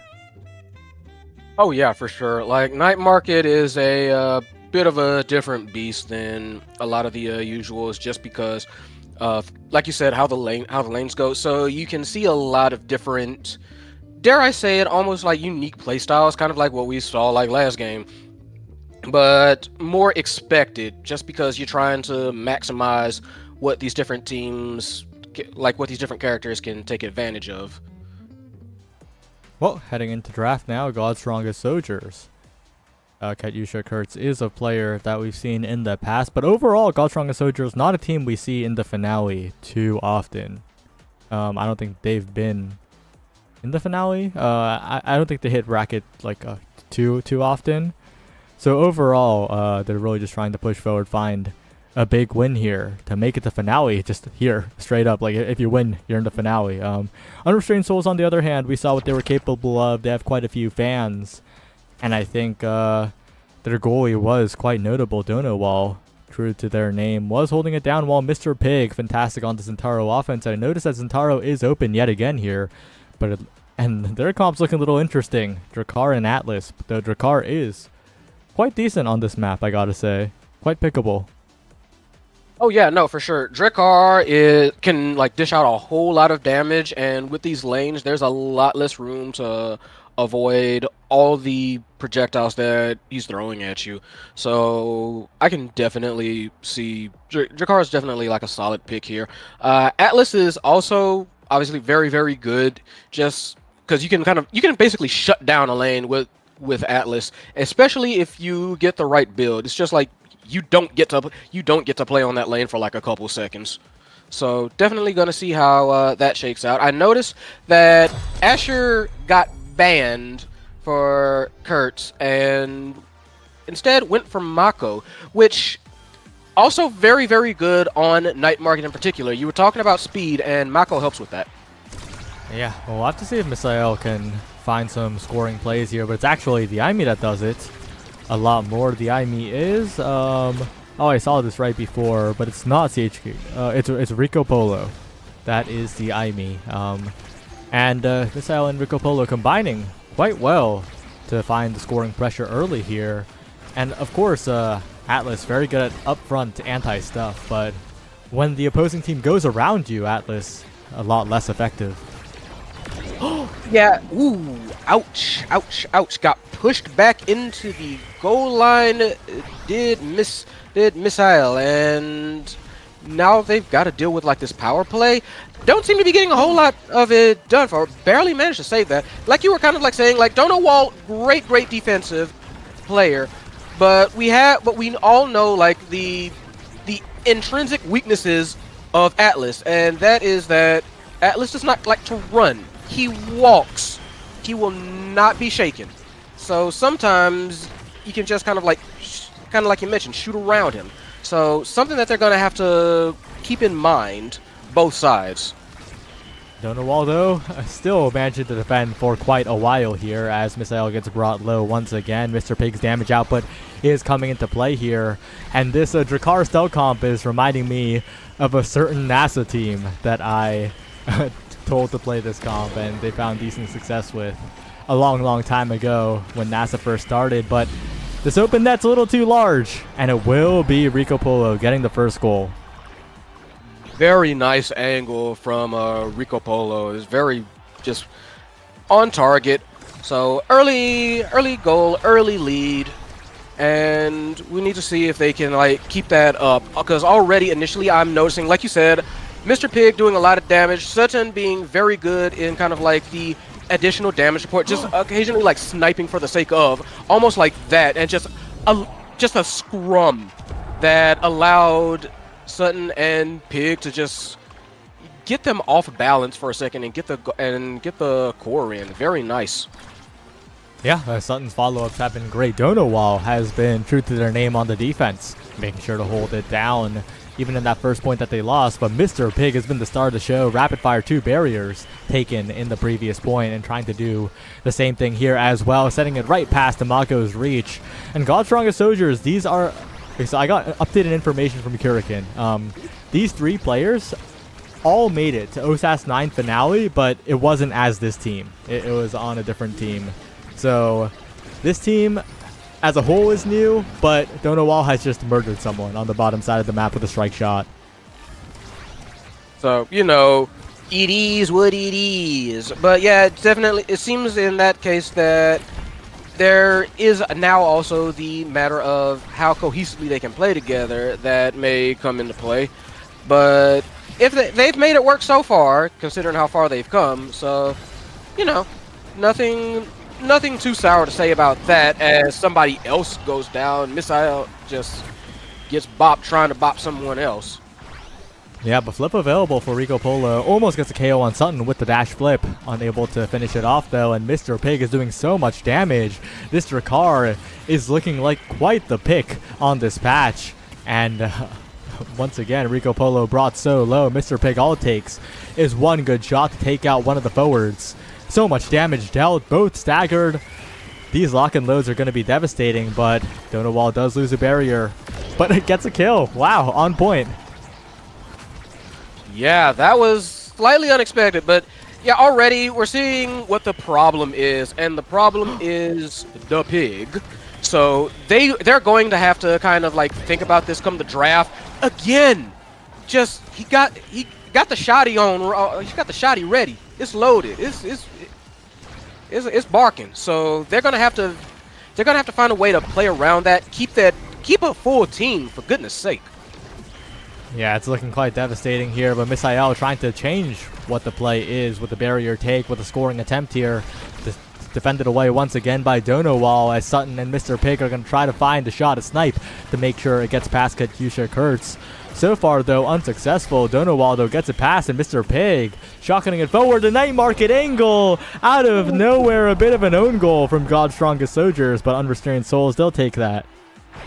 Unfortunate, but it's night market. Also, unfortunately, it happens. I said unfortunate like 3 times in a row. Okay. So, yeah, they're just going to have to find a way to keep that in mind. Both teams, I've noticed, have their weak points, have like, you know, like win conditions early on. So, I think the first draft is going to be where the game severely changes for these 2 teams in particular. Yeah, that will be the case, but Misael is still incredibly low. Molten bolted, almost taken out.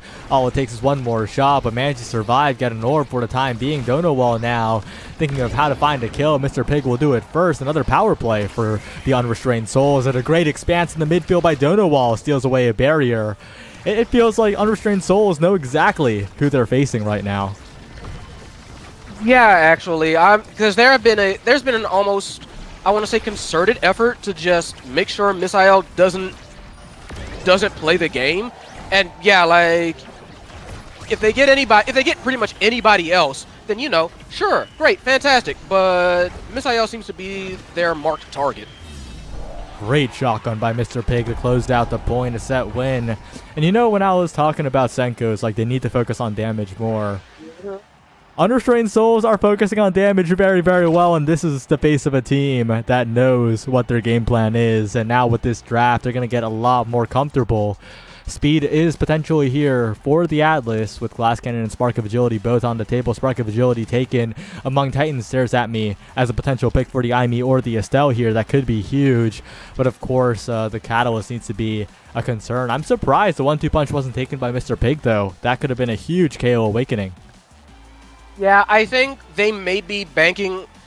From the looks of it, I think they probably were banking on like there's no way they're gonna pivot to damage, because I don't know. That's kind of like what that pick said to me. They were confident they weren't going to try and pivot to damage, and then like Aimee got the 1-2 punch, and Misael got the adrenaline rush. So that tells me they might actually be pivoting to damage. So we're gonna see how that plays out, because definitely the major priority needs to be, like, roast the pig, kill the pig. The pig is the problem.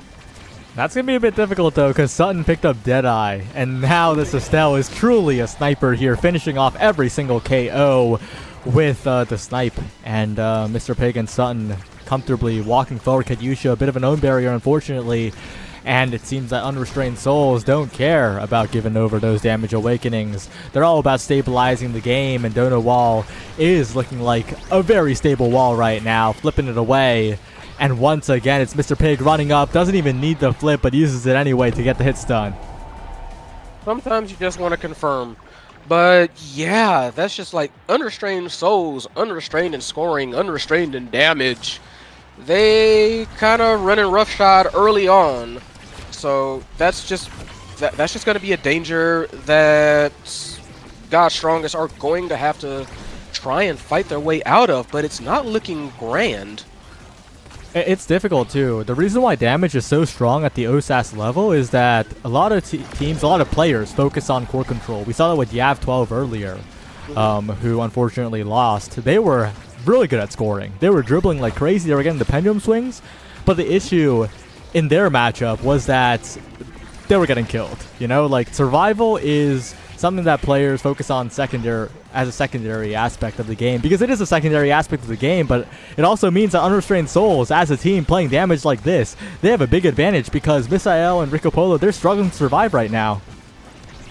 Yeah, like you said, like, Sutton has suddenly just gotten a sniper rifle, and it's just, so that's like, that's two characters with guns aiming at you. What you going to do about that? But that's also kind of like the thing. What are you going to do about it? And you can have all the core control in the world, but if you're dead, you can't control anything. Yeah, Misael about to be taken out by the missile prop of Mr. Pig, looking dangerously low once again, but finds a scoop at the last possible moment despite being staggered. There's a goal for God's Strongest Soldiers, who do manage to survive for 1 point at the very least. Yeah, and I'm like, that's kind of going to have to be the thing for God's Strongest. They are going to have a little faith, I think, is the overall goal, and trust, hopefully, that they won't die on these offensive pushes, or at the very least that the offensive pushes that they do make will be worth it. So that's just what I'm looking at like right now. They're going to be sacrificing a lot of life to try and make these goals and make these pushes, and they're going to have to try and find a way to accept that and play around it, or do something to like mitigate it in some fashion. Though what that fashion is, I don't know. Yeah, it's tough too. They got Mr. Pig to 1 HP, but the fact that there's an Atlas on the team means that Mr. Pig has that kind of lifeline, defensive insurance. Not lifeline itself, that's Now's special ability. Katyusha now in a dangerous spot, manages to find a good strike for a clear. But again, Sutton is lurking. Sutton standing on top of Katyusha. I mean, that's crazy. This Stell is playing at melee range. Yeah, like that. It's kind of like you said. It's all about damage, and the fact that Sutton is delivering like all that damage, Mr. Pig is dealing out all that damage, means they can do that. Means Sutton can just kind of like sit in Curse's face and just be like, "What you gonna do? What are you gonna do? What are you gonna do? Do something!" And Curse can't do nothing about it. Yeah, and unfortunately, the pressure's too much. Another point scored by Unrestrained Souls 1 point away from a 2-0 lead from more damage awakenings, or maybe even just speed because of that spark pickup from Donowal. A lot of potential returns in the future. Misael with the flip available might be able to score here. These quick scoring plays are what the team needs, but it's going to be difficult because Donowal's look pretty solid so far. Yeah, I will say that their best opportunities seem to be at the beginning of plays, because once the timer starts ticking down, once things start going long, then things just get more and more in Unrestrained Soul's favor. God Strongest needs to like try and like score early. I think that's another tactic that they have been trying, but the problem is Donowal. Donowal is just very, very good at what they do, and it's like doesn't matter whether you're 1 second in or 50. Wall's got the blocks. Does feel like Unrestrained Souls are getting a little impatient though. They're not focusing as much on the KO. They're not having that methodical damage gameplay. Instead, they're trying to score too much too early. And now the power play is turned around on them. Of course, they get a KO, but they lose both their barriers, and Mr. Pig's incredibly low. Donowal in a dangerous spot as well. That 1-2 punch, the core control aspect of that awakening is coming through for Rico Polo here, trying to find the snipe, but it's the barriers down, and maybe the end of the set anyway. And wow, Unrestrained Souls end up unpunished as a great shot by Mr. Pig closes out the set. Yeah, it's just at this point, like for winning this, I'm not quite sure what God Strongest do for this. Like they've got peak performance, rapid fire, perfect form, a lot of good stuff, and Spark, like you said. Boom, there it is. That's a lot of speed on the table for a dude who is normally like just he's power walking now. Yeah, and rapid fire for Drakkar. That missile prop shotgun's gonna get a lot more frequent. Peak performance and Big Fish though are great pickups for Misael and Rico Polo. That survivability is gonna be huge for them. But the question is, will it be enough? And the answer might be no, because Sutton has also picked up slightly more damage. Yeah, Might of the Colossus. That's probably going to come in like underratedly effective. Just more damage on this team is just scary no matter which way you slice it. Yeah, the additional power, not the biggest, of course. Might of the Colossus doesn't do that much in the power department, but the fact that it exists is huge. But so far, it's a core control game. The additional stagger helping Rico Polo and Misael stall out the damage for a little bit longer, but the little bit longer has ended. Misael is on death's door. Yeah, Misael is dead. What you talking about? But yeah, it's I can definitely get like the wanting the stagger, the survivability, but right now it's just that there's just so much damage coming out of Unrestrained Souls that I think it's kind of like again, it's kind of like what do you do? But that's something that you can at least try to do. Very excellent denial. Try to clear. No sales at Misael. Right place, right time. They get a point on the board. Very nice. Yeah, but it's slightly lucky too, right? Because it is not a reaction. It is a prediction. Good prediction to make. Good attempt to make overall. But those types of points aren't guaranteed. But those errors might make them guaranteed. Donowal, unfortunately, both barriers falling. A tiny bit of an error means that Mr. Pig and Sutton have a lot of catch-up to do right now. Yeah, managed to keep both barriers safe. Had to flip to keep it, though. A little bit of an issue with the ensnare drums, I believe, but managed to make it work out. They still have both. They still have both barriers, and Unrestrained are on the defensive for this point. So they're just trying to force it through, and they do. Misael, very nice persistence. Did not let up on the play. Chase the core all the way to the top side until the goal was found. God's Strongest Soldiers continue to turn it around. 2-0 up now. All it takes is one more goal for them to get a blank slate, to get another set to move on to. But, of course, they got to watch out for the damage. Yeah, it's also kind of like what we were saying earlier. They're trying to find like these early barriers, and they're trying to just basically like end these points earlier before that kind of issue can happen. Misael they do not want Misael to play the game.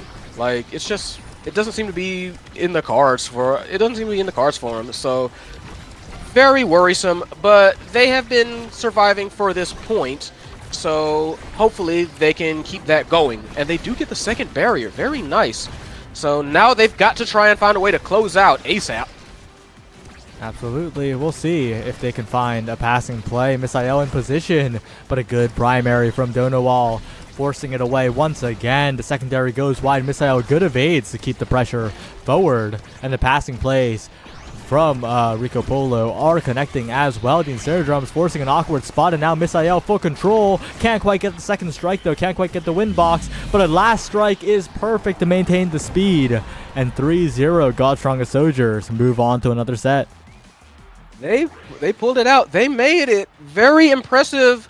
Like, despite what I said earlier, very impressive core control from them, because that's kind of like how they managed. They got the barriers early for the most part, and they held on until Misael, when weren't dead, managed to find a good spot to push things through. That very good offense, that umbrella.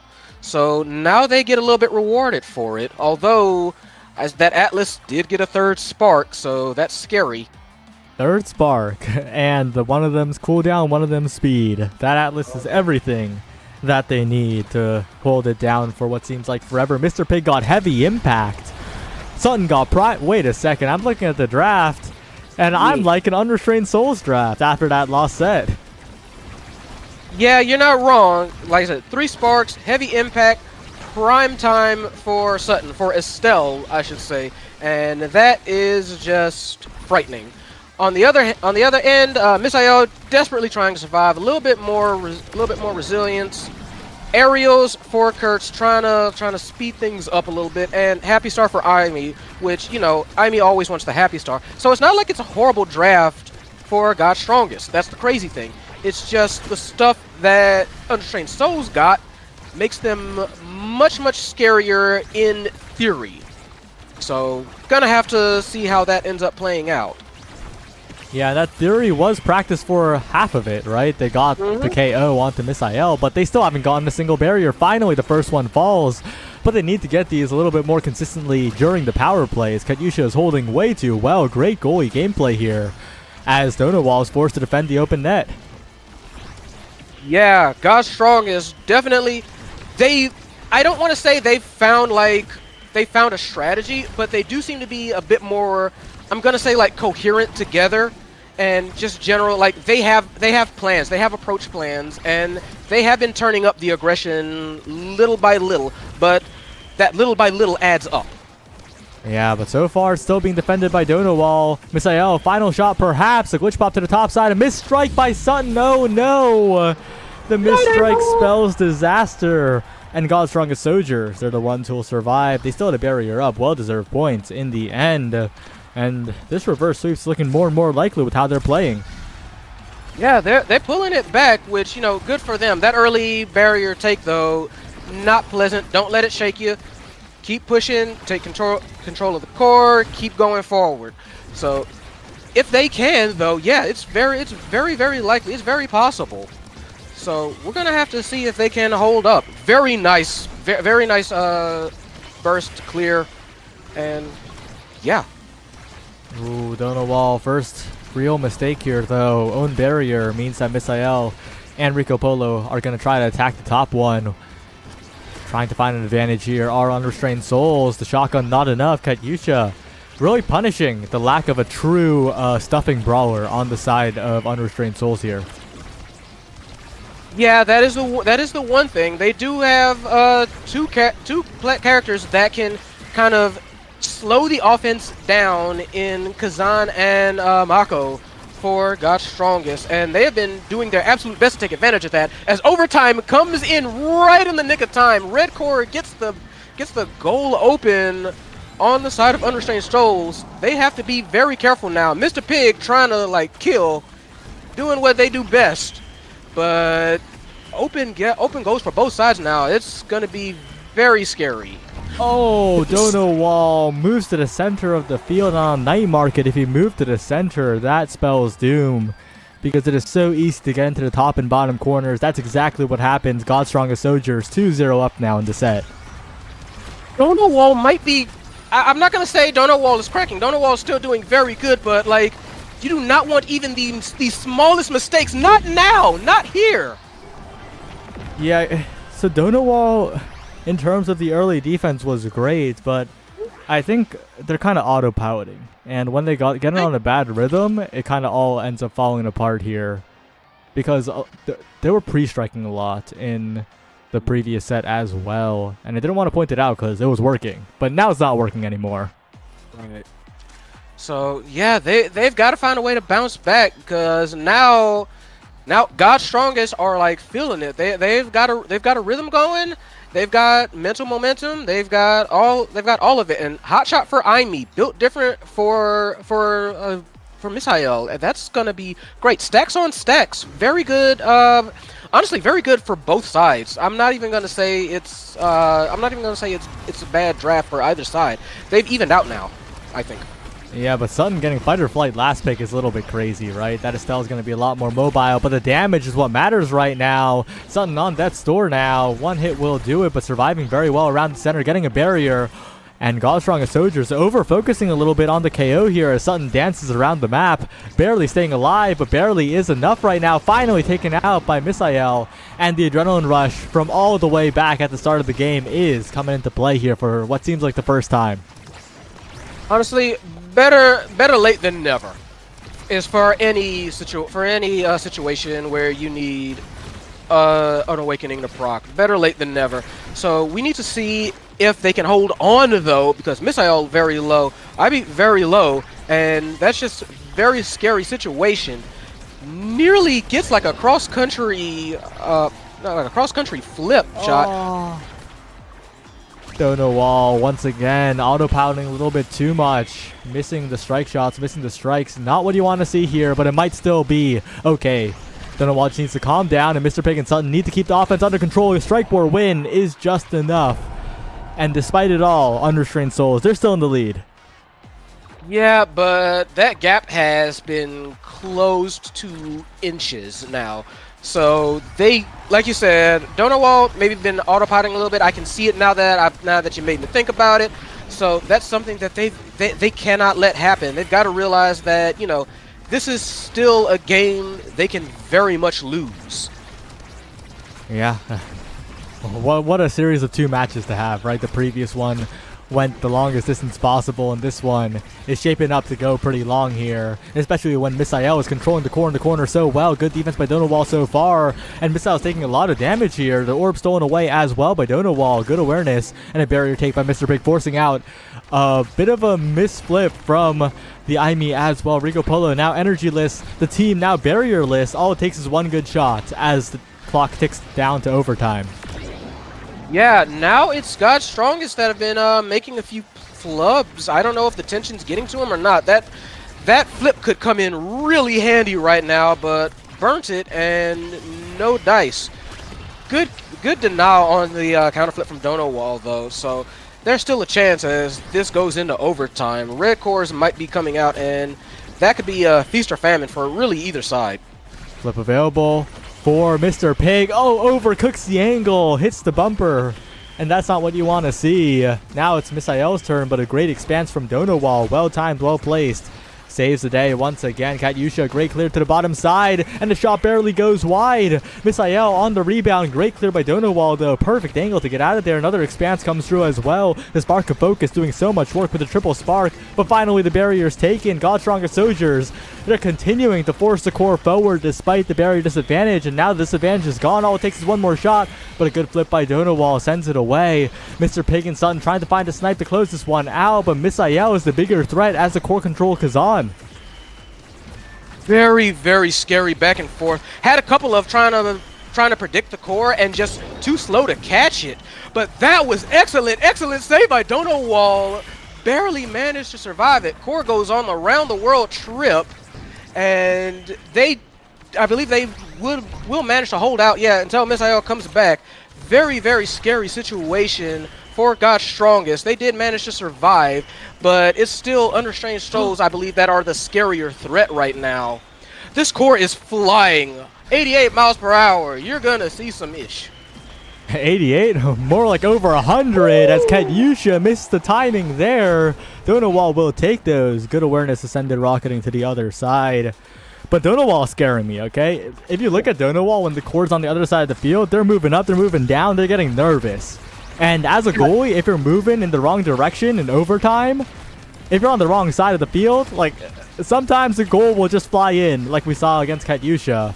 And both barriers are down here, so Donawall is scaring me. Yeah, Donawall, I don't want to say, I kind of said it earlier, I don't want to say Donawall is kind of like cracking, but he might be cracking.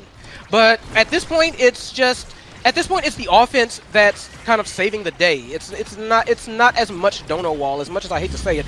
Beautiful 1-2 shots! Just fed it up. The Misael rocketed into the goal. No, this is not over. This is far from over. Even though it's on like game point for Unrestrained Souls, they have to be very, very careful. And both barriers are about to go down. They do on the same rebound. Great plays by Rico Polo as Misael has built up almost an entire flip here. One last hit will do it. Doesn't even need it. That's such a huge advantage for Godstrong and Soldiers. They score without using the flip. They didn't even have to build up the flip. Yeah, no, Kars has flipped. Misael's about to get flipped. He's not even that far out from their flip, too. Donawall has flipped, though. Mr. Pig's about to get flipped. Last point, like set 5.5, whatever 5. This is end game. Trade a life for a barrier. Is it worth it? Let's find out. It's not when that bounce happens. Sutton with the greatest shot of this OSAS season so far, but it's not over yet. The respawns come in. The Molten Bull, Mr. Pig approaching. Flip available now, but the Ensnared Drums deny completely. And that shot might have done it, but it's not even close to over because the core control from Godstrong and Soldiers has been so good. But Donawall holding strong when it matters most. Up to Sutton, looking for one last shot to close it out. And Katyusha fades away for no reason. And Sutton will secure the goal. Unrestrained Souls get out of there with a win. They got out by the skin of their teeth, but escape they did, and Unrestrained Souls move on.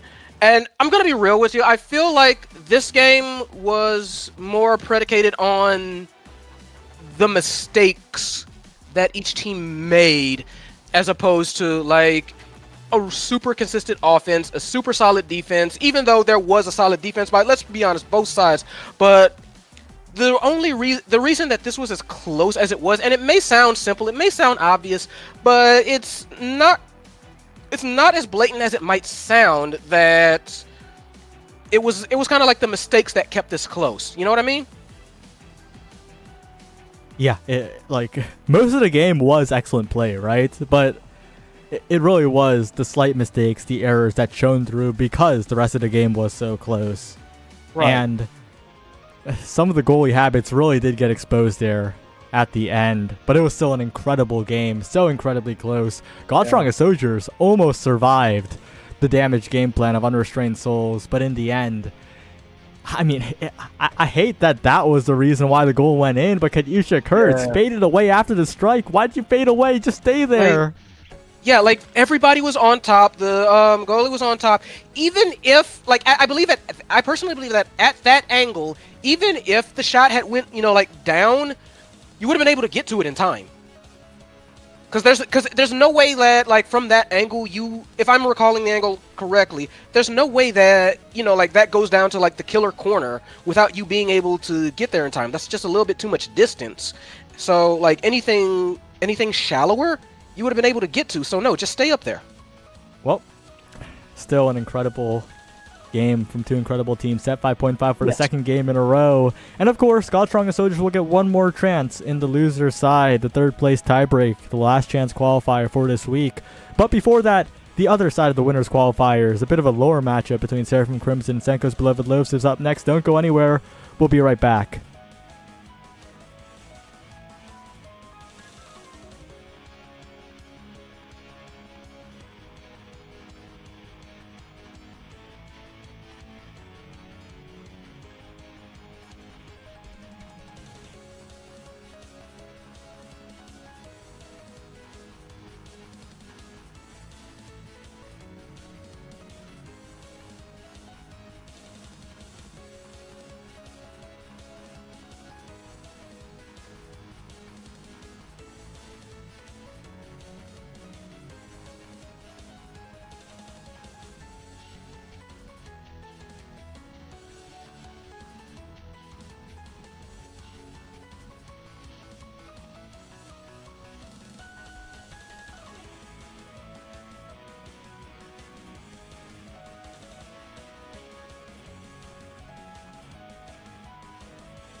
Hello everyone, we're back and we're on a bit of a huge matchup here, Senkos versus Crimson. And Kurikan used to be on Seraphim Crimson, now the coach for Senkos, and apparently these two teams also met in finale of last season's OSAS finale. So Seraphim Crimson won pretty convincingly there. So yeah, this is a bit of a matchup. Yeah, gonna be interesting to see. We're at Taiko Temple, so we've seen like Senko's earlier, I believe, played very interestingly, a very fun team. I'll be real, but we all know Seraphim Crimson, very dangerous, very skilled, very cohesive. So I firmly believe it's going to take more than, you know, some offbeat play to face them. Yeah, and the thing about Crimson is that I'm never convinced when I see them pick Taiko Temple, because we're on Taiko Temple here, and Crimson is on red side, which means that under the OSAS bracket rules, they must have picked Taiko. And they like Taiko a lot, but yeah. I've personally never been convinced. Like, Crimson wins a lot, let's be clear, okay? But I'm just not a Crimson Taiko believer personally. We'll see if that changes here. Yeah, we're gonna see, but you know, like Senko, B-Knight goes again with the Luna, so you know, I'm kind of contractually obligated. Meanwhile, Cholesterol is kind of going nuts on the character select screen. I mean, like, pick your stuff. I like the Kazan from Cholesterol. Cholesterol has looked best on the Kazan, I believe. On the other end, what the hell is Crimson picking? Amy Atlas Finney? What? Okie dokie. Well, so it's not a horrible comp, of course. Atlas forward is quite okay on this map, and especially when given some speed, is really unlocked to go forward in the field. But I really like Cholesterol's matchup here into this composition, and Babao, of course, with some good midfield pillars, will be able to do what Atlas does pretty much, but without having to be there. Yeah, the only reason I can think of like for going this comp actually is Yugo maybe trying to go what I like to call artillery build with those cards. Just be semi-reliable, you know, like damage from way in the back while not risking getting hurt. Meanwhile, Malachi is just like, he's like pushing and trying to basically like force offense, so to speak. Prevent like midfield pushes. Does that make sense to you, or am I tripping? Yeah, I think I was focused more on the damage end of this comp that we saw already, right? They have a lot of KO potential. Bani and Aimi, two of the higher damage characters in the game, and Atlas does have KO potential like we saw right there. But again, if Babao can play these rune pillars well, it's going to be hard for them to find offense. That's the first barrier that they took, and it's an overtime after 2 power plays. Yeah, it's definitely going to be rough. But that's kind of like, again, kind of like what I... Wow, cool. But again, that's kind of like what I'm talking about when I say like long distance artillery. You're talking about like trying to find offense. The cards don't really care about the pillars. So, you know, like as long as you can like get the right knockback awakenings, then, you know, like Finney's kind of good to go if they can nail these cards, which to be fair, Yugo has been. So we're going to need to see if that ends up playing out well for them. And in the meantime, very nice offensive attempt, very nice block and score by Cholesterol. There were a lot of close moments there. Crimson had quite a few scoring opportunities, unable to find them though, unfortunately. But it is important that they're finding a lot of these opportunities, right? It's showing that they're feeling comfortable.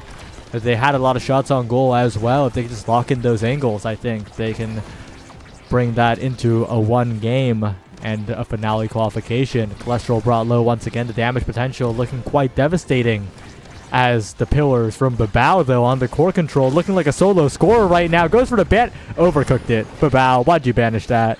You had the flip. I actually can't give a reason for that. Babao just flinched for some reason. Like, Babao even baited out the flip. Like, you had the flip. You got everything. That was your score to make. All good though. Still another chance here for Senko's beloved Loafs.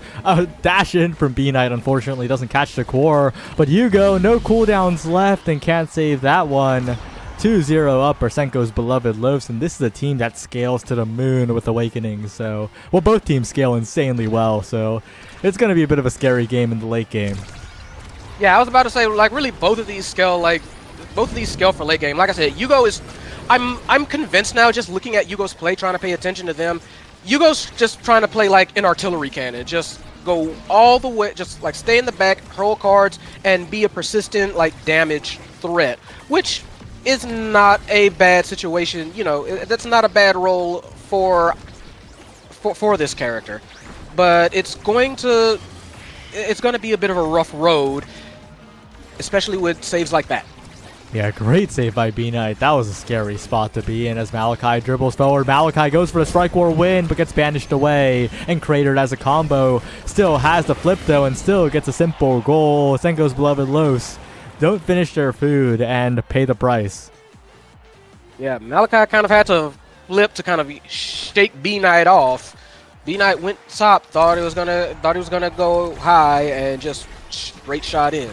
So if they can like keep that kind of, you know, like mind game setup going, then grand. But it's going to be like scary. This is all going to be like a very high damage game in my opinion. Just looking at like both sides and what they can bring to the table, it's going to be a bit of a slobber knocker, especially once we get into the late game, like you said.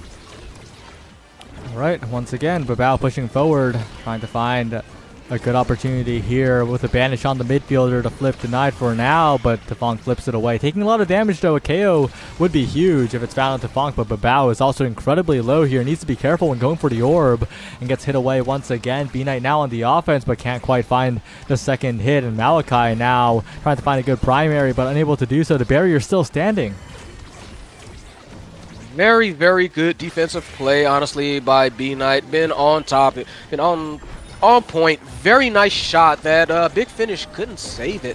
So now open goal, and got to be very careful with how they position this core, especially because B-Knight has that threat of like just zooming in, because Cholesterol can kind of just like they all have like very good intercept abilities. So this is going to be very scary, very fast. Oh, B-Knight, no, overcooks the clear there, right to Tefong, who does not let up on the pressure. A good shot to the bottom seals the goal. And now it's 0.5.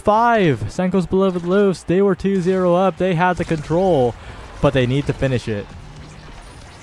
Yeah, and I think you've already kind of like spotted what's being a bit of an issue here. They are overcooking a lot of their plays, is Senko's.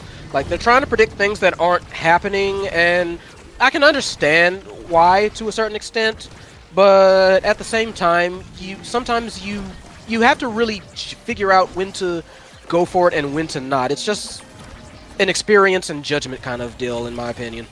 All right, big opportunity here, but opportunity ruined by the Big Finish. Well played by Yugo to stuff the midfield, and a good flip by Tefong. Seraphim Crimson reverse sweep the first set, and that's exactly what they need to win this game. Yeah, they are going to get their pick of the litter of Awakenings, and ooh, yeah, I can see some good things, but Luna is also right there in the second. I don't think this will be a bad draft for anybody, just like looking at it. I can see a lot of good stuff for everyone. Yep. Heavy Impact, though, is a really confusing choice. That Awakening is almost useless on Luna. It only affects the special, and because it's capped at 3-second refund, it is quite awful. Might be the worst Awakening in the current rotation for Luna out of every Awakening in the game, so that's a bit confusing of a pick coming out from B-Knight. Everything else is pretty good, so that makes it all the more confusing. Well, it said like impact abilities hit 20% harder. I thought the missile was an impact ability. No, impacts are like AoEs. Okay. Yeah. So it's a bit of a horrible Awakening, unfortunately. The only Awakening that's worse than it for Luna is Explosive Entrance, which is literally just a heavy impact but that's slightly lessened. And I think that Seraphim Crimson are pretty happy that that was taken, because they're the ones with a lot of power now. Yeah, no, definitely. Specialized training on like Aimi that's going, especially with her special. Yes, please. Any day and twice on Sundays. Rapid fire for Yugo, all the sense in the world. Like I said, artillery gun coming online, and Malachi definitely loving that perfect form. Easier to push, easier to pressure. That was a bit of a ill-fated draft, let's say. Yeah, and before it was like a sort of a meme on Luna, right? Oh, amazing clear by B-Knight, but can't get the strike word afterwards. Oh, that's a little tragic. But before Heavy Impact was a tiny meme on Luna because technically you got quite a bit of refund if you hit 2 people with the ult. But they capped it at 3 seconds, so it is pretty useless now, unfortunately. And we're kind of seeing the effects of it here, right? A different awakening would have given B-Knight a lot more damage pressure or a lot more core control pressure, but instead they're stuck playing pretty much the same game here, forced to walk up and try and find an early clear away. But against Malachi, that's going to be difficult. Tefong doesn't quite find a scoring angle, but they're going to have so many more tries. Yeah, just a very, very scary situation, and kind of speaks to how drafts can make or break a game or a set. So something definitely got to learn about. Also, got bounce housed into death. Never feels good. Yeah, you're talking about artillery, and it is really coming into play here. Master Malachi set up for another Strike War win by Tefong. And Seraphim Crimson, they're looking like the team that makes it the finale pretty often, you know? You always see them contending for it, and it's looking like this is their qualification game for this season. Yeah, no reason not to. Got plenty of good things on deck for Crimson. Fight or flight gets taken. I could see something going down for like the Aimi, just the Deadeye denial. It's not looking great. It's not looking good. Yeah, Deadeye plus spec training on this Firewall Sentry is going to make it so difficult to defend against that. Missile Prop on the Loon is a fine consolation prize, but it is once again Seraphim Crimson exiting the draft a lot happier here. Fight or flight on the Atlas is probably the biggest one because Malachi will be flying across the field. Tefong with the Deadeye finds the Cyber Swipe KO, and it might be curtains. Yeah, there's not really a whole lot else to say on that one. I think they just got everything they wanted. Yugo is backline artillery. Tefong is frontline artillery. Master Malachi is just the implaceable, the unstoppable object, force, one of those two. I don't forget which is which. Point is, not looking great. Definitely not. Still not impossible though, because of course Omega Strikers is a game of striking and Omegas, and no, that's not what I was going for. But Malachi is still as strong as ever. Stronger than ever moving forward. The big finish is going to be huge for the scoring potential here on this barrier. Great bounces by Tefong to keep the core under control, and the Firewall Sentry is such a threat, but a Ghost Strike will win by B-Knight. Is making it difficult. The defense is there from Senko's for a moment at the very least. Yeah, and they do take the barrier. They do have a chance for an offensive push here. They just need to find some way to make it happen. B-Knight nearly in a great position. Doesn't quite get it, though. So, yeah, they're going to have to... At this point, it's like we have to play better than them. Just out-mind game them, out-position them, hard skill them. You know what I mean? Oh, and that flip was a last-ditch effort to try and do that, but now it is up to Cholesterol in the 1v1, but Yugo has the read, but a second time... It's a little bit too difficult against the Kazan in the 1v1 without any cooldowns. Valiant effort by Yugo, but it is 1-1. It is a goal for Senko's. They're not out of it just yet. Yeah, Kazan can be so excellent in those 1-1s because you try to run the ones with him and he basically gets a do-over if he judges your clear attempt. Why, you're just like, no, let's try that again, shall we? And this time you're just not in the good position to deal with it. It's just very rough. Alright, Cholesterol and Babao. Babao's on death's door, but gets a pillar down and gets away. But a double barrier own goal from Tefong. Wait a second. Big chance for Senko's if they can push onto the offense here. After those barriers were taken by the own teammate here. But Malachi is still a threat. Banished away now. Crater, top side, dangerous spot. And B-Knight gets clipped. by the Cyber Swipe. Tefunk redeeming themselves after taking 2 barriers. Yeah, that was a very frightening moment, but like you said, Tefunk with the Cyber Swipe, make sure they can't make sure they can't hit the core, make sure that it basically confirms it. So basically on game point, it's very do or die at this point. And speaking of die, that is not the best start. Definitely not. We'll see if they can hold on, though. Very possible with the Rune Pillar. Still a dangerous spot with Malachi up front, but B-Knight sends it away. Past the big finish to Crater, forcing out evades, but the one who's low is Cholesterol. Under a lot of fire right now. The Firewall Sentry as well, forcing down the top barrier. Malachi looking for the second. Tefunk finding a bounce. The primary not enough, though, as Cholesterol sends it forward. Malachi sends it backwards. Big opportunity, but Babao and Cholesterol are way too low, taken out, and Cholesterol's about to be erased as well. Yeah, just very unfortunate. Like, this might be it. If they can get this barrier, they do. Big Finish comes out, Crater Maker comes out, but this is looking like this is their dying gasp. They have to do something right the heck now. And Malachi might be closing the game out here. Flip available, but it's a hit stun from the Astral Projection as Seraphim Crimson make it to the finale. That's all she wrote. Just 3 and out. Honestly, very clean play from Seraphim Crimson. Nothing super outrageous. They just pushed. They made sure their offense was consistent and sustained, and Senko couldn't really...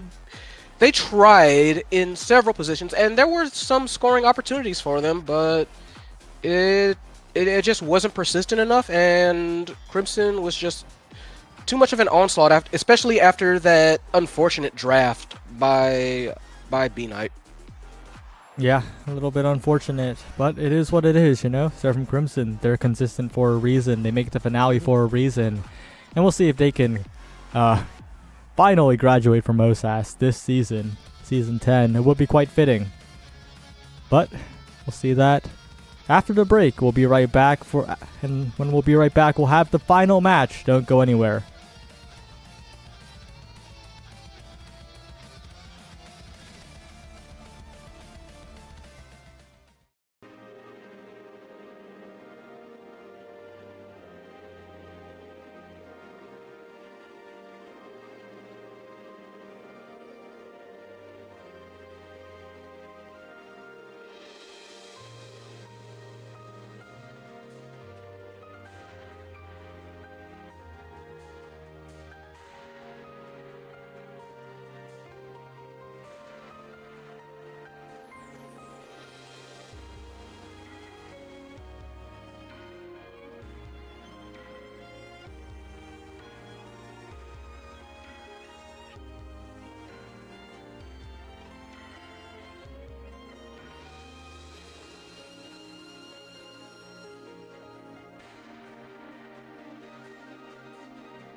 Final game, Senko's Beloved Loafs versus God's Strongest Soldiers.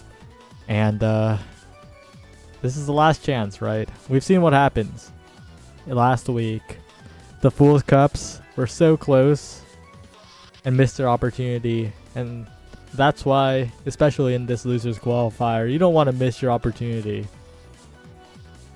Yeah, no, this is kind of it. So they're really going to want to try and adapt any lessons that were taken from their recent losses. Try to make some fixes.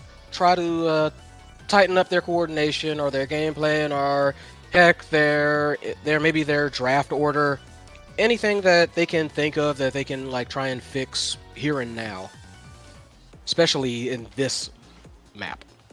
Yeah, the power of Red Side on the OSAS format, in the OSAS format, is that you get to pick the map after the other team does 3 bans, so you can often take them to your comfort. And Gates of Obscura, picked by God's Strongest Soldiers, might be what pushes them over the edge in terms of having the advantage here. So yeah, definitely gonna see, and I don't know what was up with that ban, but we are seeing like Mako come out from B-Knight going off the Luna, which frankly, here, completely understandable. Aimi on, like, Bibao on the Aimi, although might be thinking now? Yeah, Nope. it's Aimi and Now are both very solid. I do like the Aimi though. I think Babao has performed very well with it, and also Aimi is just a crazy character. Got nerfed, so got a compensation buff in damage for some reason, and continues to be a huge priority pick. But speaking of picks that are priority on this patch that have changed from the previous patch, Vice and Drakkar, 2 of the lowest priority picks, bottom of the Nassau pick tables of the previous patch. They're here now, and for good reason. This is a different patch. So this is gonna be exciting. There might be a bit of a show on this map, especially like mind the portals, people, because with this kind of comp, that is going to be like the game changer for your usual tactics. Wait a second. Siege Machine start? Well, you're picking Vice Drakkar on Siege Machine start? Wait, that doesn't sound too correct here. I think Babao and Bina are going to have a pretty happy time, but I think the Sparks are much more of an attraction here than the Siege Machine. I don't know why anyone would Siege Machine, if I'll be honest. That those Sparks hold great potential in terms of bringing the draft in your favor, and Cholesterol making full use of that Kazan power in the 1v1, getting the first goal. Yeah, definitely very useful for either team, the Sparks, and you know they're going to be fiending for any Sparks they can find, like off of jump, especially I feel Kurtz. So that first draft is going to be a bit of a doozy. However, I will say this, I kind of get the Siege Machine start for Rasmus. I don't know about Vice, but Rasmus, I can see it. Well, I'll have to agree to disagree with you there, because I don't see it on both. But Cholesterol doesn't care, not even wondering about any awakenings, because Kazan scoring is Kazan scoring. Finds a good flip, finds the goal, and Cholesterol remains the consistent player here. Yeah, just been very good, very persistent, very aggressive, very unafraid to take damage. So unsurprising that they're going to kind of be the flag bearer, so to speak, for this team and the vanguard, with Bao trying to do their best to add on to when they can, and also take over for when one of them dies like that. Really good firewall sentry by Babao, set up at the perfect time. Katyusha getting a little mixed there, and a well-deserved MVP coming through for Babao. That spark of focus arriving, but There's a lot. I mean, the answer is obvious, right? Like, taking it here is obvious, but like, man. Kind of. I mean, say it. Say what you got to say. I mean, I am liking. I am kind of liking the rest here. Aerials on Drakkar, which again, that's one of those things. I don't know if you've seen. I've definitely seen it in the European leagues. People take aerials on Drakkar, and it's proven surprisingly effective. So I'm not too surprised by that. That hot shot on Rasmus, peak performance on Kazan, just all looking very good. Yikes! Also. Yeah, Aerials on Drakkar is a pretty universal classic. It gives that extra dash range, it gives a little bit extra shotgun range, everything that Drakkar wants. So it is pretty good here, but Kadyusha in quite a bit of trouble as both barriers fall. It is a little tough that Babao had to give up that Timeless Creator, but made the correct choice, right?